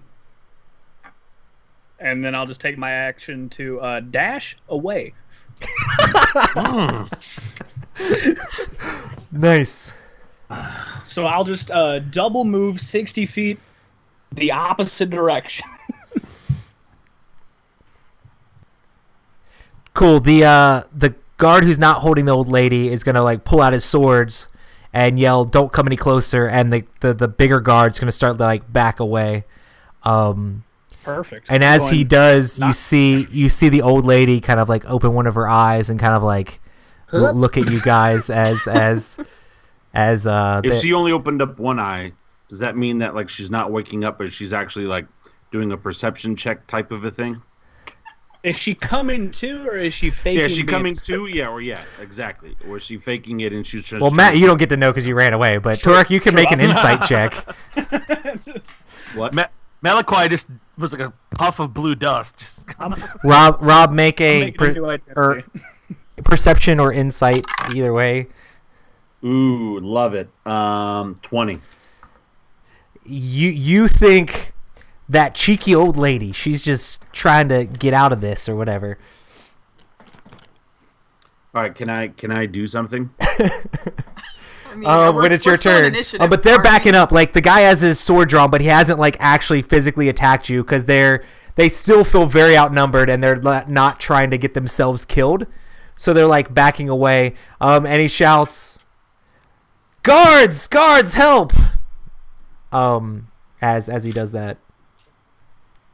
And again, can I do something yet? Or no? Foley looks at Turok and doesn't know what to do, so he's like, "I'm gonna delay until after T goes, because I guess you're still trying to do something." Listen. So I noticed that everybody's looking at us now, right? Yeah. Like we've noticed that like the village and our surroundings are looking at us. The guards are looking at us, right? My hands are still up. And I notice that everybody's looking, and I'm going to start speaking, but as I'm speaking, it's like I'm going to do like a slow turn because I'm addressing everybody, so I'm speaking loudly, okay? I'm just not going to yell because my kids are asleep. But listen. We've been talking to these guards for so long. This is the worst. What is wrong with us? I took the wrong spells. We are off to a bad start. We are here to help with the disappearances. We are trying to bring back your friends and your family. We're not trying to hurt anybody.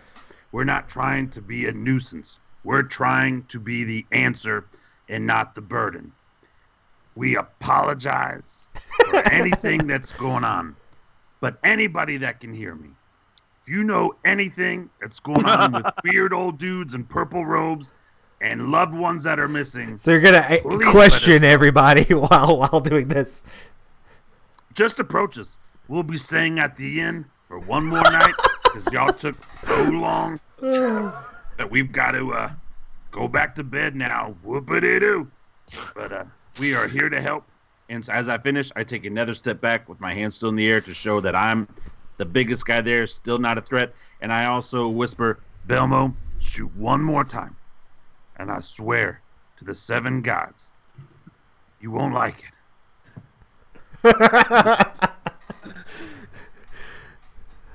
Yeah, misplaced meeples is an apt name for us, I feel. I feel like it is. Like Was here's the meeples, and there bad? they I was go. trying to help. They're gone. No, you're good. But I'm just saying in general, our little crew. Foley is gonna say, "I'm sorry for my friend. I don't know who in the world would shoot arrows at you guys. Just it'll be okay. I'll try to help keep him under control. No one would ever shoot projectiles at guards. I'll give him a stern talking to." And he just kind of looks at Belmo smirkishly, and he fails, and they're not buying it.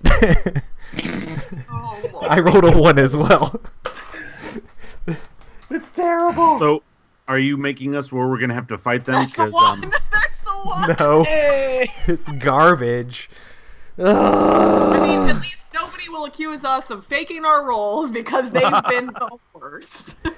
Belmo, really what are you good. gonna do this time? Up until it mattered. Yeah. Oh boy. So are we definitely? Going I'm into also battle? backing away and like trying to go follow towards where Matt went. You're just gonna run from the guards. It'll be fine. I mean, I feel like running away is not a horrible option at this point. Yeah, but us Baldwin running clearly away though hasn't worked. means we're gonna go like into the woods or something at night with no sense of direction of where to No, go. we can head back to the Elmo inn. loves We can that head idea. into the inn. Like we've got friends there, so we actually might be able to use. You've got Stella. friends. I didn't leave the inn in good. Okay. I'm just saying, like they know We're that in we're trying initiative. We to can't help. be talking about They this. know Come on. that. They know our group's in. Okay, what are you doing, Adam? Can I steal the old? Oh, I can't. I'm not big enough to carry her, am I? Damn. Not Oh really. my She's gosh, like a Belmo. human lady, You're gonna let try to steal the old woman out of the guard's hands. and he is a big guy. Elmo thinks highly of himself. God. Okay, Belmo is going to take a cue from Malakoi. He thinks it might be time to bolt, but rather than just run 60 feet back, he's going to try to like slip out of there so he can keep an eye on the guards and the lady, What like if he down ran maybe an 30 adjacent feet alley. back, then 30 feet forward again, and was like, "Yeah, I'm that fast." Boom. Oh, that's a good one. So I'm just gonna try to like vanish at this point, disengage, since no Okay. one's there's no opportunity attack since no one's. They're mostly still focusing on Rob's character, even though you shot at him, mostly because he's the big guy. So So do I need a stealth to disengage and vanish, or do I just use? The we'll just have you disengage? roll it when they try to come and get you. All right. We'll just say So you're hiding in the thing or whatever now. All right. So I also bolt then. Cool. What are you doing, E-Ray?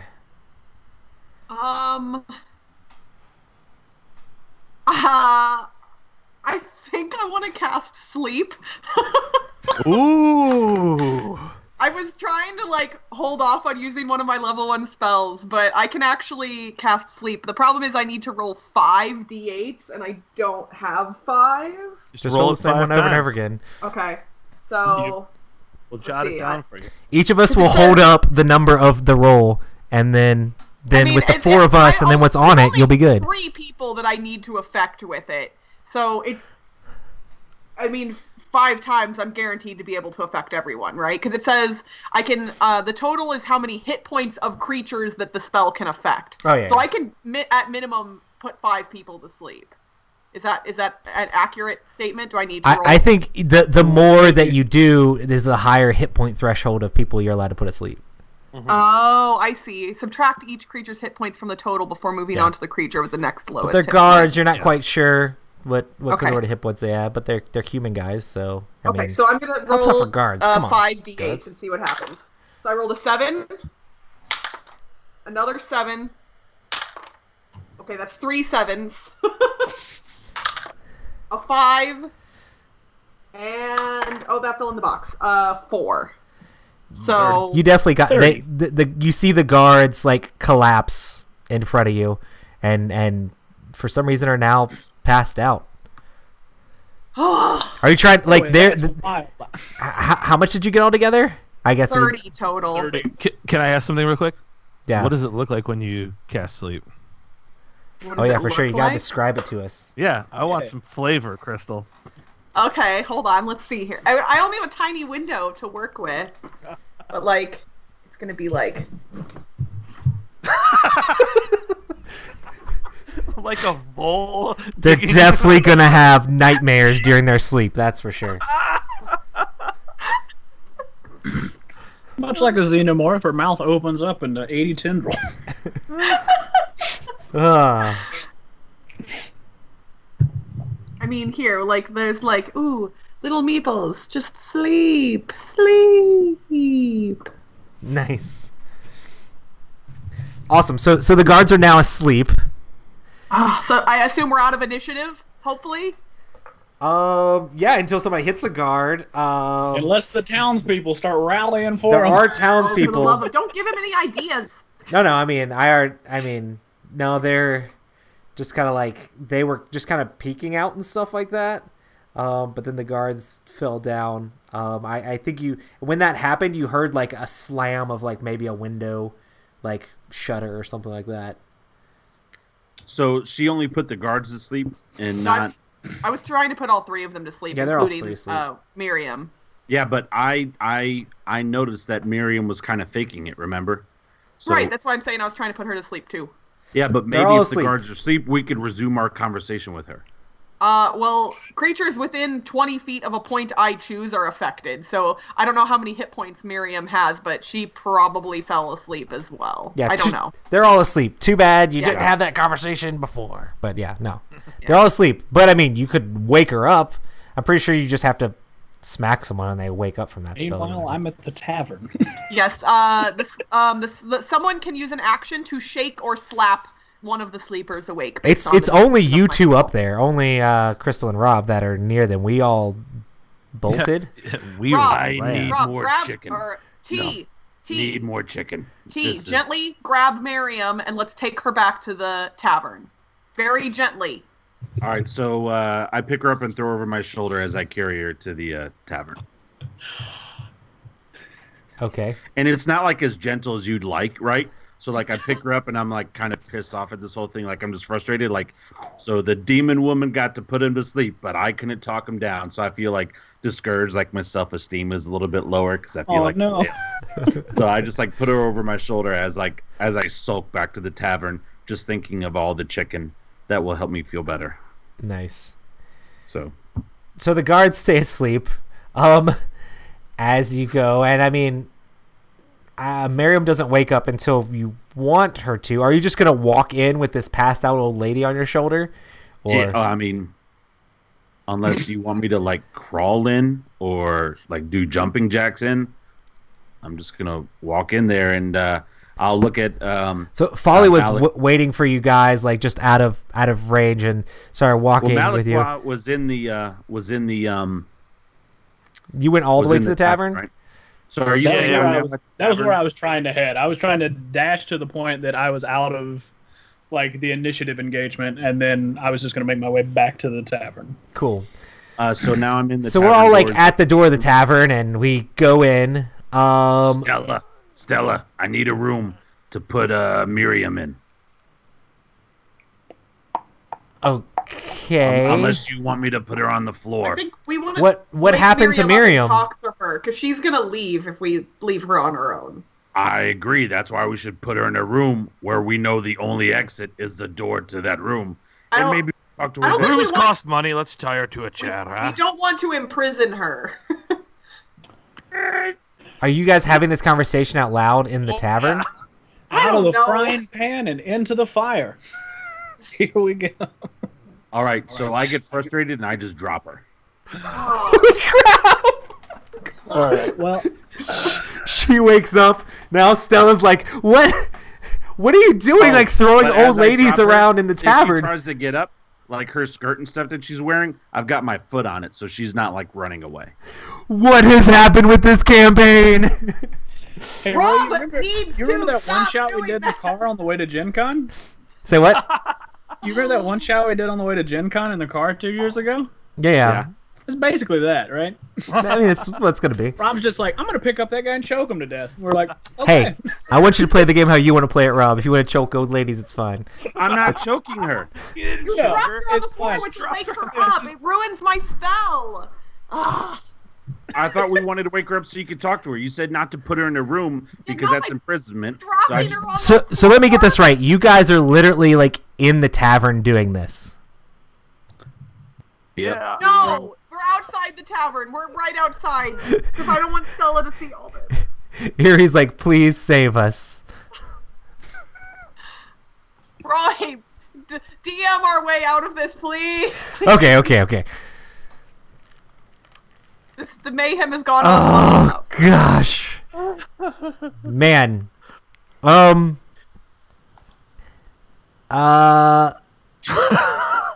Yeah, he can't even fix it. That's how bad it is. I was just letting it go with whatever you guys were doing was just happening. I don't like it. Cool. So as you guys are outside, trying to figure out what to do with the old lady, and Rob's woken her up now. She still is like, "I thought I said I didn't want to talk to you." It's like, "Please leave me alone." Miriam, and those she's guards, struggling. Do you not remember? Those guards were trying to rough you up, and we saved you. Like, do you not remember that? Next week adventure in jail is what chat says. Oh man. Hey, it's okay. I'll go ahead and roll up a new character. Just start over. Just start over. Oh man, it was going so good too. I die alone in a jail cell. No. She's like, please just let me go back to my hut. I need to finish cleaning up. Please just leave me I alone. remove my foot from her skirt and stuff, and then I just lean against the closest wall. She's trying to like scrabble off. She feels a little bit roughed up. She's been dropped. She's an old lady. She was carried by guards, carried by a dragon. She's obviously confused about what's going on, and she's trying to like scurry off as fast as she can. It doesn't look like she's currently calling out to people, but she also is keeping an eye on you guys as she's trying to scurry away. I'm gonna go inside the tavern.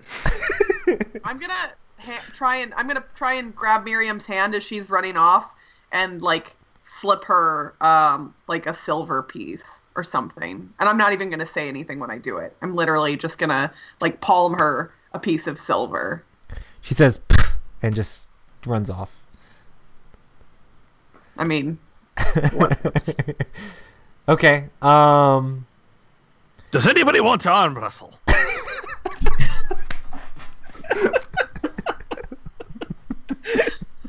I do. I think we all could use a good arm wrestle at this point. Nice. Best part is Belmo has 9 strength. Yes. We've Hey, literally, you're still played stronger than almost half of 2.5 everybody else hours, there. and we've accomplished almost nothing. Hey man, don't say that. Folly's probably gonna die in a couple hours. That's not funny. Holy curse, that's an accomplishment. We did that. So what you're trying to say is the cream isn't gonna work. Like I'm still holding out on. I mean, you can try it, man, but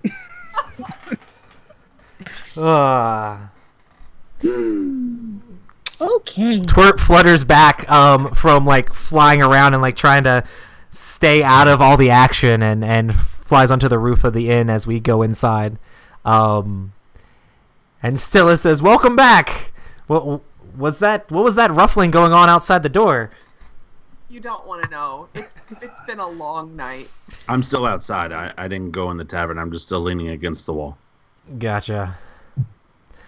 Awesome. Well, it's late. Are you guys looking for drinks, or are you looking for a room? both. Did you find out any more information about Isabel? Mm-mm. I think we're gonna get a fresh start with some clear heads in the morning. Awesome. Well, anything that you can find would definitely be helpful. We're just so worried about what's going on in the town. As are we, particularly in regard to ourselves. Who are we worried about now? Now, I'll saddle up to the bar and order an ale, and try to start up a conversation with Stella. Hey, T, come inside. It's warmer in here. I've got lightning in my bones. I'm good right now. I'm just, I want to look and see if I see any crazy movement before I go inside. Any purple robes. You Just want give me me to a bring minute. you a drink? Tastes like horse piss. I'm good with water, thanks. Okay, I'll bring you a water. And 4 chickens. They're out of chickens.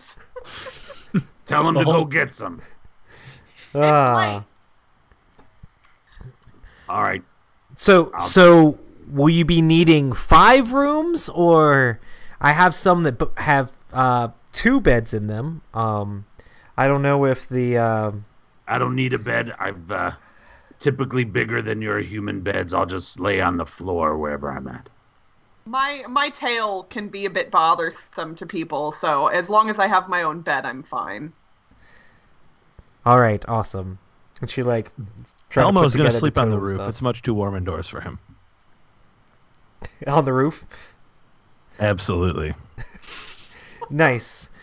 Well, the inn stuff is all So like who's back all inside behind right it. now? I think everybody's inside except for you. Everybody but me? Yeah. Mm-hmm. What were you gonna try to ask Stella? Oh, I was just gonna ask. So I have a couple of questions. We had some strange goings on in the town today. Do you happen to have any patrons who typically wear very bright purple robes? Kind of an older gentleman. I don't remember if he had a beard or not. We don't normally get a whole lot of older folks in the tavern. Maybe it's a little bit too rough for them. I try to be welcoming to everyone, but I haven't seen anybody in a purple robe come in. Strange. Okay. Can you tell me anything about Miriam, the sage who does palm readings up the street? I mean, I don't really believe in all that stuff, but I know she does palm readings and is real good in with a lot of the higher ups in the town. Like, they know who she is and things like that, and sometimes they patronize her establishment, but I think it's all just made up stuff anyway. So She is definitively a liar, so good on you. she's a little bit taken back by that, but okay. Yeah, I don't know her that well personally. I just know she's a crazy old lady. Seems that was very apropos. Okay, well, that was all I needed, so I'll just pay for my ale, take it, and I guess go somewhere else and drink. Gotcha. She tells you guys that where your room is and everything like that, and gives you all the information. And a maid named Sal helps, like, shows you everything, where your rooms are, and then make sure all the things are in place in the rooms and things like that. And on the window, where the window is, she lights a few different candles that look like they have some sort of, like, holy symbol on them. And she's like, you can never be too careful with things that are going around in the town these days. And Sal's like an older, like, half elf lady that's just helping show you guys where the room is. Basically, she works at the inn part of the establishment. So, but yeah, so you guys have 2 rooms, I guess, with a couple different beds. Do you know who wants to go in which room? I'm gonna sleep outside. Everybody's sleeping outside. I'm not. I I guess- Elmo. I'm not sleeping outside. I'll go in whatever room Folly is going to be in. Okay. I walk into that room as well, and I open the window, and I'm like, just knock to wake me up in the morning, boys. And I'm out on the eaves, shirtless. Can I, like, before I jump to the roof, can I do a perception check just to Wait, see if you're gonna try to climb on the roof? Well, I'm gonna join him on the roof. I don't want to be on the ground in the mud. Why don't you sleep in a bed? I'm a dragon. It's hot in there, and you want me to sleep like that? You look at the roof and you're not quite sure that, like, it's okay for a halfling to, like, climb up on all that stuff, but you're not quite sure that it's going to support you the same way that's going to support. Come on up, T. It's freezing. It's wonderful. Oh my gosh. You wouldn't let me jump in front of the arrows, and now you want me to fall through the roof. Cool. Yeah, it's fine. You go to sleep, and then you end up falling into the bed that's beside Yeah, Ira. and then I end up in jail anyway because I just created a hole in the roof. Nah, you just got to pay So for the. can I still do my original perception check just to make sure that, because a lot of people are disappearing, I don't see anything weird at night? Or can Just I? outside, you mean? Yeah, I'm outside. Like, I stayed outside because I wanted to see if I noticed anything weird going on at night. Am I allowed to do that, or is it bedtime? I mean, you can do that. I mean, if you want to stay up, we could do, like, a shift of people, like, watching and things like that. Well, this whole thing just seems like really weird to my character. Like, people are missing. coins are vanishing in hands. Spells or whatnot are appearing on people's hands. The lady's running because she's afraid that they're going to come get her. Old guy left. Nobody really knows what's going on. Guards aren't telling us.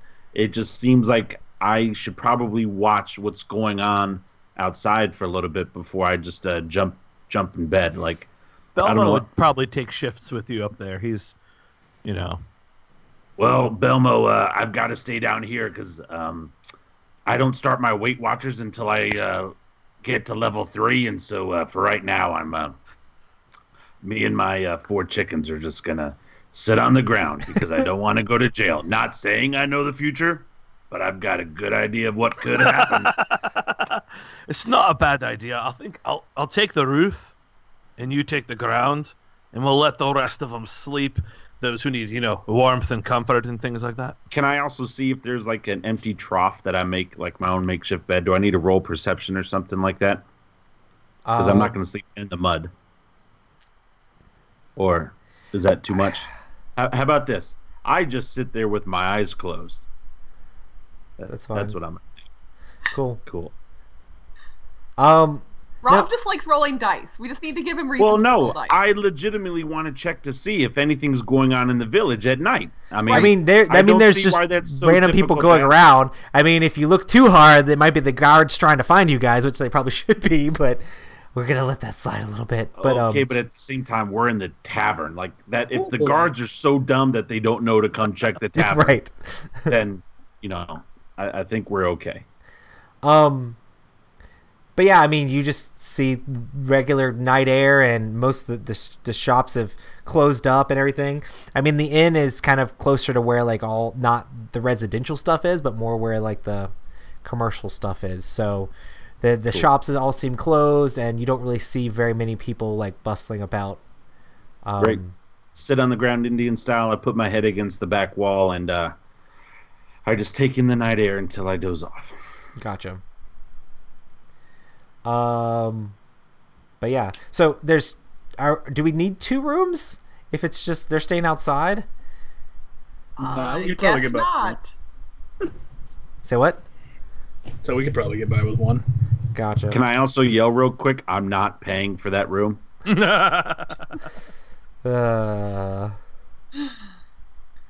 like a smoke signal. It's fine. Like, don't charge me.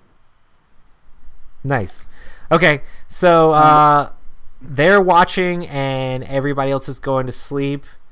I just need my spell back, so that's why I gotta sleep. so you're on the very top of the building, Belmo? Like, or how's this work? Wherever would be the flattest place for someone who's used to sleeping on kind of plateaus of mountains and things of this nature. I'm used to sleeping on the mountains. Nice. I am Belmo the Frostbitten. Nice. But yeah, cool. So we're all sleeping, I guess, or Folly's sleeping, and you guys are there. So are you guys actually taking shifts, or are you just sleeping? We're taking shifts. Gotcha. We're responsible. Cool. I kind of just want to watch Folly in, I guess, a vaguely creepy manner for a while. Gotcha. Matt, can I get you to roll a perception check? Oh, Yeah. He gets to roll. Okay. You just wanted a horse trough. Oh, hey, that's a nat 20. So perception would be a 22 total. You notice one of the candles that are on the windowsill like puffs out, and you find it very strange. I guess Rob, you're currently on watch. Can you roll a perception check as well?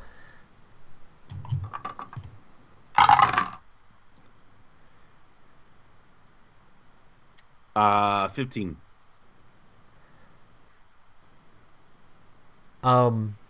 You hear some rustling by like the window area, like up above where you are. Belmo, is that you?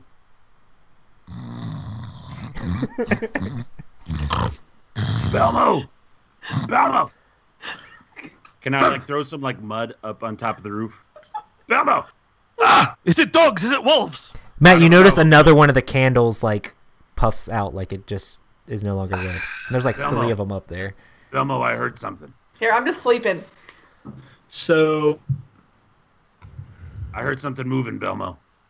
Belmo immediately pulls his wolf's cloak on and attempts to start scaling back down silently. Nice. Can I get you to make a perception check, Adam? That is gonna be not do good. That's gonna be that's me 6. A 6? Yep. You don't notice anything. You think it's fine. So you're wondering what T's yelling about down there. So rather than even see the window or check the window, I actually go all the way down to T, and I'm right next to him, and I'm just like, "Ha ha! Oh, stupid man. Don't you do that. Don't you do that again. I thought you were in trouble." Matt, you just notice started that the attacking. last candle like flickers out. okay, And And the, do I the- notice? Do I notice that the lights going off? Right, because it was in the window. yeah, I mean, right? since you're looking up at it, you notice, but you can't really currently see anything. Sure, and but we just see where there was light and now there's no light, right? right, and I mean, since you were perceiving and like trying to pay attention, you heard rustling and you're looking up there. I mean, you're slightly distracted from Belmo being like, "Ha, what's going on?" But you're still like, "Okay, the lights just went out. What's going on?" And so, but you're also like, "What's this halfling doing, yelling at me at the same time?" And Matt, the window like bursts open, and okay.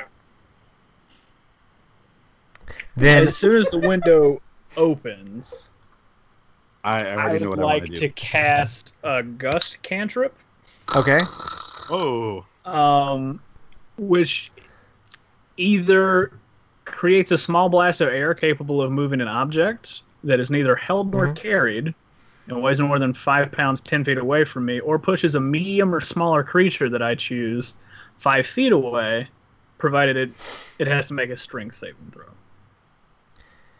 gotcha. Well, you feel like there's some sort of figure there, but you can't like fully see what's it out. going on, make it out. But you feel like something is trying to get in the window, so you're just gonna immediately gust at it.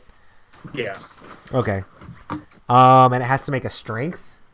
Yeah. Or it of gets thrown? 13 is the DC. Okay. It only rolled an 8. With plus the strength modifier is not going to be 13. So it how far do you push it? You just push it out the window and it Just would 5 fall feet. back. Yeah. Basically. He just Does it scoop fall it And out. you guys are like window? under the window, right? Yeah, does it fall out of the window? Yeah, something falls from where the window is, and you see this weird purpley creature land on basically all fours, and it looks it has almost like it's definitely humanoid, but it's got weird like spike bits coming out of its back and like one large eye.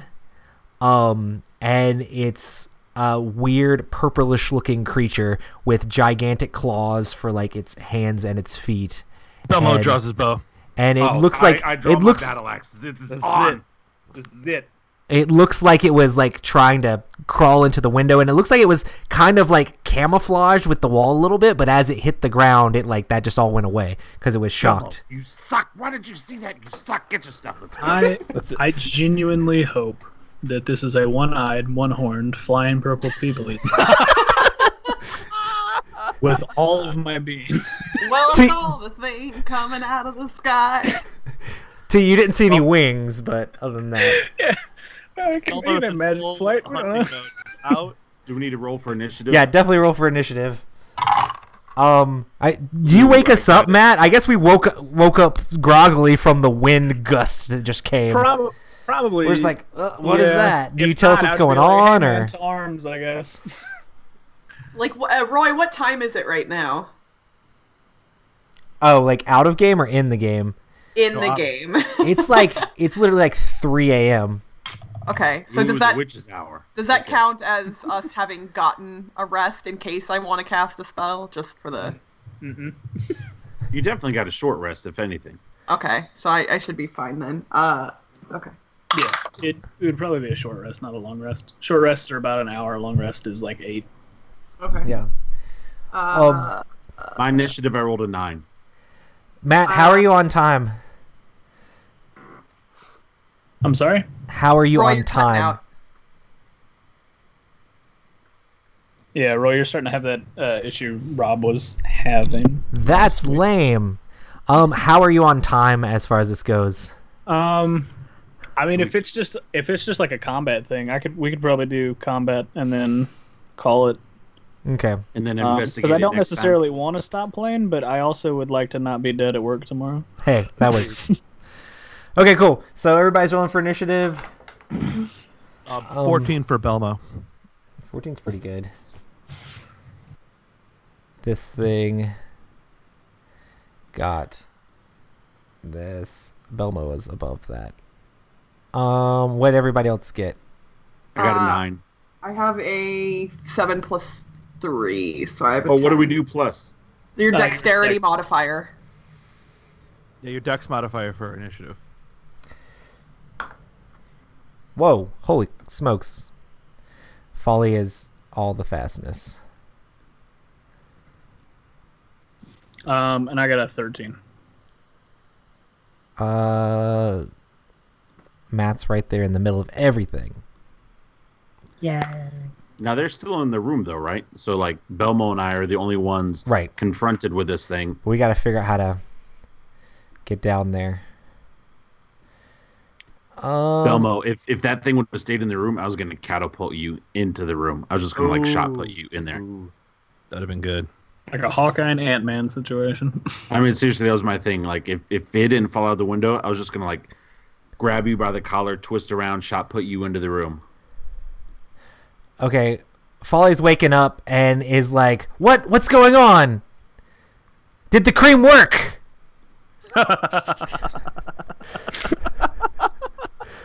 Hey, you tell us. And And I'm he- gonna turn and look at Folly, and like I assume Folly's holding his hand out at me, basically. Yeah. Like, yeah, no, the cream that it didn't work, man. Do you want? Let's maybe get down there and help them. "Oh, what's going on?" And Folly runs to the window and basically is getting ready to jump out onto whatever's there. He's going to try to sneak attack it, but he probably already knows where he is. Belmo, what's up? All right, Belmo is going to. He runs up T's tail, Love up it. to his shoulder, in a straight downward pull of his longbow. He's going to fire down on this creature as he's kind of ascended up to the 6.5-foot frame, which is pretty big for him. And he's going to shoot at it. And 5, 18. Yeah, it definitely hits.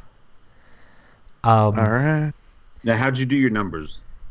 My longbow is you roll. I'd roll a d. So you roll a d20 to hit, and then it's +5 to hit for my longbow.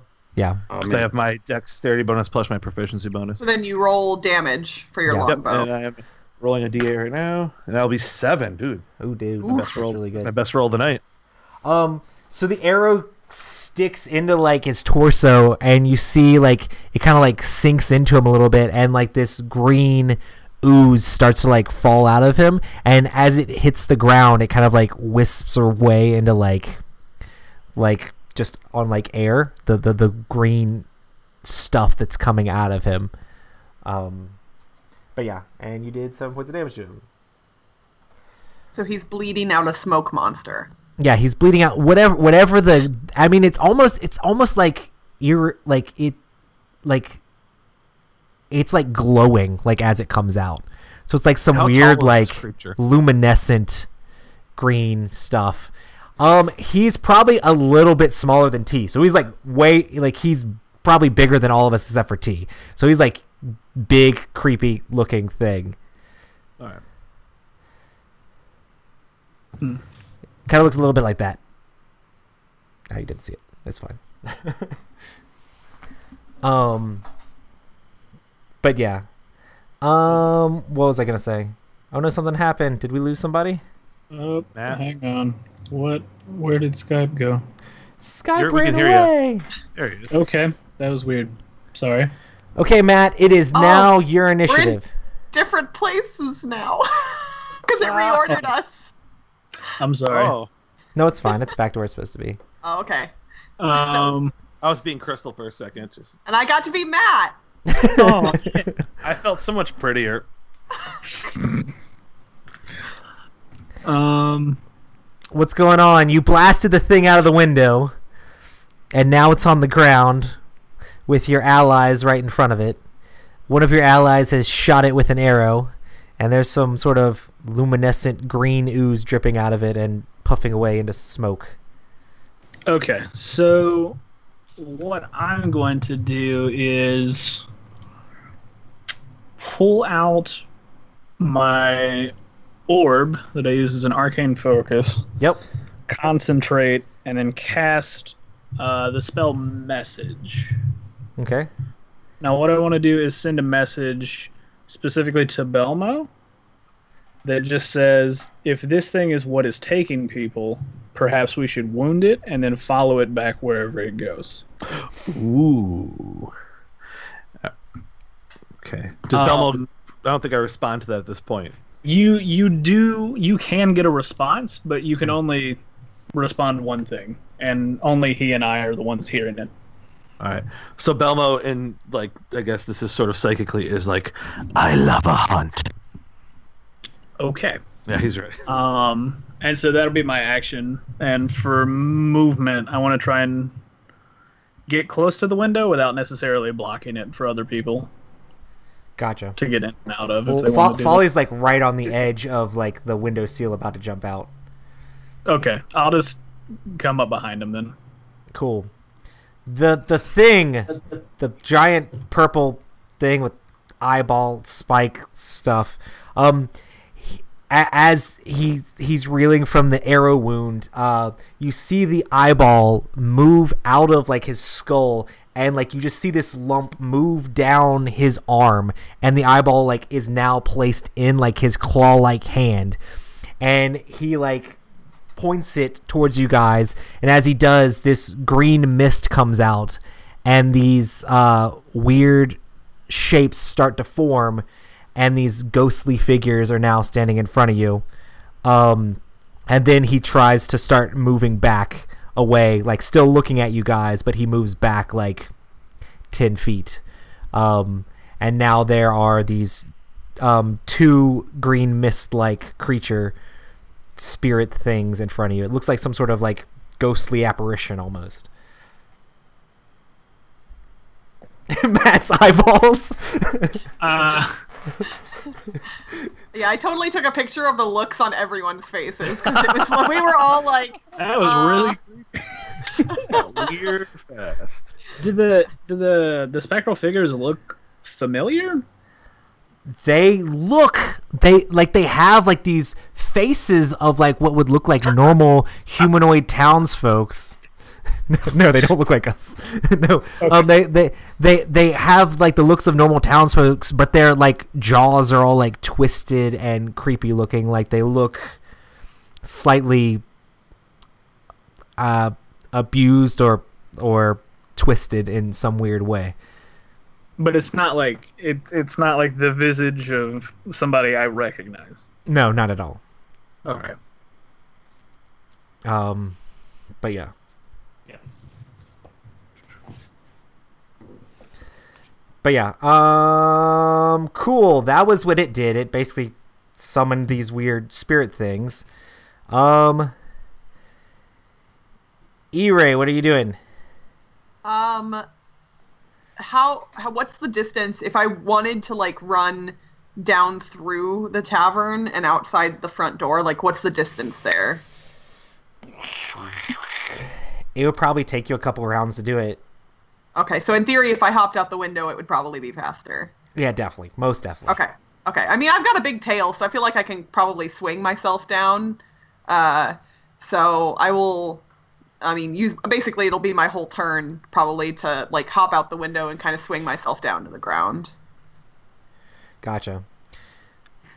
So you're just trying to carefully make sure you're getting down to the ground safely? Yes, I don't want to do anything risky. or accidentally jump on any of your allies. Correct. I've made the mistake of doing things like that in the past. So. Nice. All right, Dragonborn. It seems like Belmo has distracted you, even though you were ready to pounce. Now is your time. So I have my 2 battle axes drawn, and Okay. I don't know what Malakwa and Belmo have said to each other.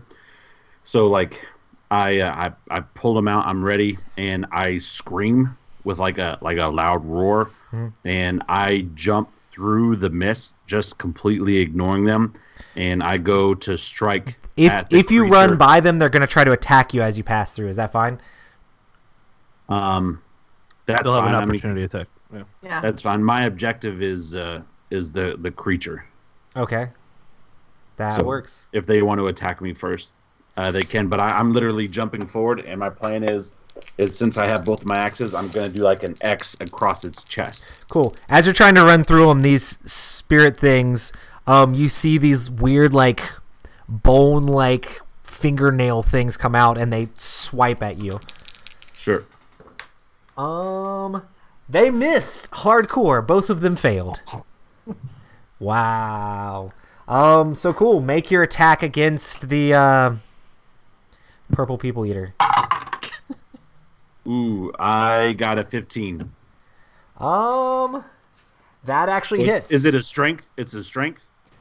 It's your whatever your wep- proficiency with your weapon is, and Yeah, your weapon proficiency. so weapon proficiency would be +2 if you have your proficient with So a specific 14 weapon. then. Yeah, my proficiency bonus is 2. I thought it was strength, so I have 14. Okay. Yeah, that hits. All right, so then I roll the d8 twice. I think it's proficiency bonus plus strength, right, Adam? Yeah, for melee attack. Yeah. So you'd add those 2 together. So it'd be 2 So it'd be plus your 5. strength bonus. Yes, it should be. Oh, okay, then. Does that add level in 5th, Ed? And Adam just left. No. Level doesn't come into play. Okay, gotcha. That's what's different. That's one of So, the like, when I'm attacking with my daggers, since my strength is a -2 modifier, do I always have to add that? I think dagger can be finesse Daggers weapon, are right? Finesse weapon, so you can choose to use strength or dexterity when attacking with. Okay, good. Uh, That's why I have like a little rapier thing. I think it uses dexterity as well. How much damage did you do, Rob? I rolled a 5 and then I rolled a 3, so 8. Gotcha. Oh, you get to roll. Do you have stuff to roll, like 2 dice? I and have stuff? 2 battle axes. Oh, gotcha. Is there a special thing for that at all, or? Well, they're single-handed weapons, and I attacked with both. Oh. Okay. I guess that's Is fine. that not how it goes? I literally, this is the first time I've really like played the game, so like if I'm doing something wrong. I'm not entirely sure how 2 weapons work. I think typically It's, your you one attack and then your bonus action is the offhand, right? yeah, you- but you don't roll the proficiency bonus for the second attack. Yeah, and you don't add it to the damage either. So whatever you roll is what you got. My first roll was a 5. Oh, for damage? Well, do I add anything to that? Well, no, I mean, you would have rolled a yes. second attack. You like So you so roll a when you completely roll the different attack D20, on the other weapon. You roll a different d20 for the second axe. Yeah. Okay. So for the first attack, it would be 5 on the dice plus your strength modifier which is 3, so 8. for the first attack, and then for the second attack, you would roll a d20. Use your bonus action. You don't get Ooh, any modifiers. I don't add the modifiers. I don't think so, because there's a specific thing that makes you proficient with like 2 weapon fighting. Okay, Yeah, until you have that. well, then on the second one, I only rolled a 9. Gotcha. The 9 misses. So you hit him with your first one, and you slash him. Pretty good hit. And, far, it's and once again, there's a 15 damage. slash, but there's like this green ooze oozing out and like smoking away as this happens. And the creatures kind of take him back that you just ran past the 2 things. And you see the eyeball holding in his hand, like just glaring at you as you're walking up to it. Okay. Cool. Back to me. I am going to, or Folly is going to try to jump down with his rapier and also try to attack one of these spectral things, since I don't think I can jump quite far enough to get to the other thing. But first I'm going to try to do a I guess jumping is strength. That's gonna be scary. Can I do acrobatics? I could probably do acrobatics and try to flip down since I'm coming from above. Yeah, I if you're think jumping from a window, acrobatics is definitely. So we're gonna do acrobatics. Yeah, I got 21. So I'm jumping down and trying to attack this guy at the same time. I'm pretty With nimble. a flourish. Yeah. Yeah, just trying to attack him. I have like a little, I don't know. I think it's along the lines of like Needle from Game of Thrones that Arya has. So trying to stab him with my little sword here, and I rolled a 20. I'm not even joking. Hey! I don't know if it will show. There you go. Yeah. Roy's destroying his own creations. Do it. Oh, cool. This is D8 plus. I only did 4, 5, 6, 7. I only did 7. And it hits the creature again, or it hits the not the same creature. It hits one of the spirit things, and it just kind of like evaporates into smoke underneath the attack. So there's one less of those. Strong. So there's only one of those guys standing there now. So, and that was my action. So now, Belmo, what's up? All right. So, I saw that you were ineffective against the spectral things, correct? No, he killed one. It disappeared. Yeah. Oh, it's so it didn't like fade. It is dead. Dissipated. Yeah. All right. There once was 2 spectral things. Now there is only one in between you and the thing. All right. Belmo is going to draw another arrow and loose it at the purple people eater. Okay. 21. Yeah, that hits for days. And 5. 5 damage. Yes, sir. So that's 20 damage down total. You see more of the green like ooze coming out of it, and it actually looks like the creature itself is like getting smaller as this is happening. It's really kind of weird. It looks like it's almost like shrinking as it's taking damage. So I mean, you felt like it was bigger than it was, like it was bigger before, and now it's a little bit smaller. Cool. Malaqua. Matt's eyeballs are still big. Like, what? Oh, It's got like blue whale size eyeball in its hands. yeah. It's like your size now, and it's just like, hello. Did you see the picture that I had? No, I missed it. I keep It's on the stream. I You keep can see flashing it on the screen and then like taking away, so Just it's leave like. it up there. But it's not as creepy if you just get to see a picture of the bad guy. Thanks, There he is. Cloverfield. He's pretty creepy looking. I don't know. I think it's in my best interest to Can you actually fly, Matt? sort of. I have a racial trait that lets me cast levitate on myself Oh, or nice. somebody else that I can use once per day. Awesome.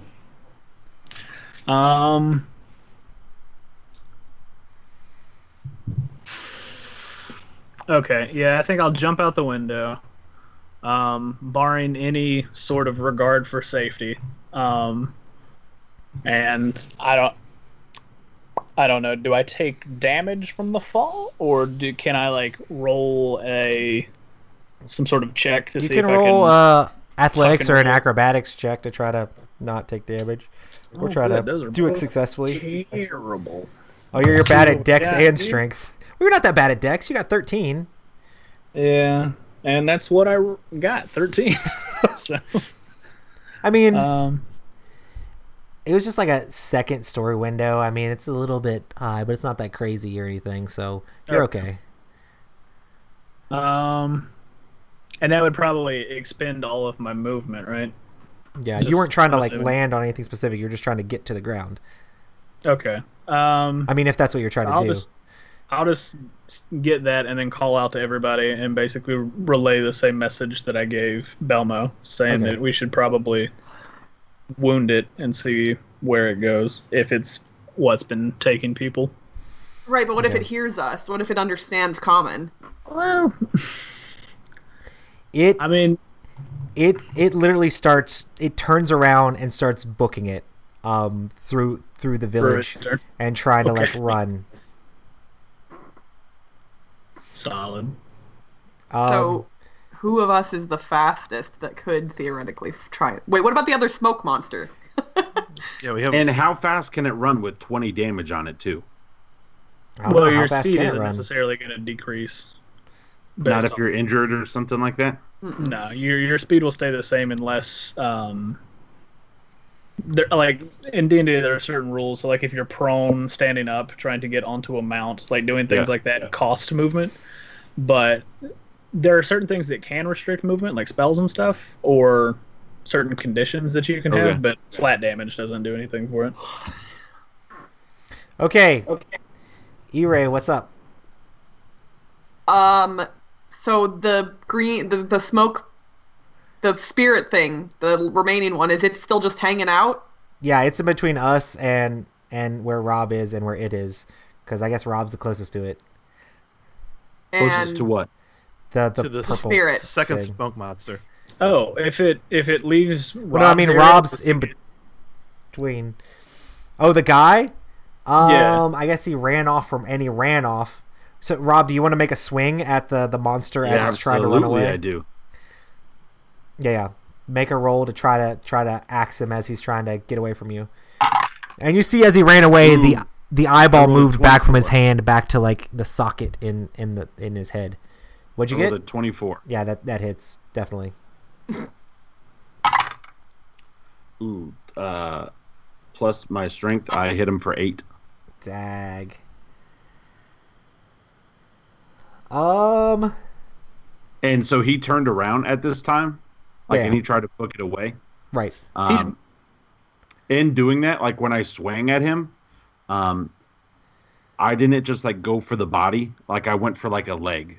Like not that I knew what Malachi and them were doing, but I also have questions, and so like I slashed at its leg, try to stop it from running away. Well, and you can, as far as I'm aware, and they can correct me because they know more about D&D than I do, but you can always choose to make the damage you do non-fatal. So basically, if you expend all of the thing's hit points, you can choose to basically not have killed it and just have completely mortally wounded it. So when you swing your axe at its leg as it's trying to run away, your axe like goes straight through the leg. And like you can see green goo stuff coming out and stuff, but you also notice like it starts to like recoalesce with like these weird like green tendrils and it goes back together as it continues to try to like get away. And it's still it almost seems like your axe went through it and you could tell you did damage to it, but it didn't slow its progress on its goal to get away. So it's definitely hurt, and you think that it is probably bloodied at this point. So let me ask you this: was this my action or just in response because it was running away? Say what? No, that was an opportunity. That was an opportunity attack. Okay, so not necessarily my turn in the order, but just opportunity. No. Got it. That's correct. All right, Crystal. So and it booked it like double speed, so it went. And then like one last question: as 50 it's running, feet, because so it's not dripping blood anymore since it's kind of grown back together. Yeah, I mean, but you can see there are like, if you're trying to check, there are like footprints as it's running away that you can see. He's still jacked up. Yeah. I was just thinking, like, if we can get a blood trail, but we can't if he's growing back together. So I was just trying to... And it seems weird because, like, the weird, like, luminescent green stuff that's coming out of it and hitting the ground just, like, evaporates into, like, weird vapor when it hits the ground, too. So it's kind of like a gas, and it just goes away. I get it. All right. All right, well, I'm going to take a dagger to the last spirit thing to hopefully get us out of initiative. So... And if you don't kill it, I will. So that's 7 plus 3, so that's a 10. I don't know if that'll hit. That actually does hit. Okay. So roll damage. All right. 2.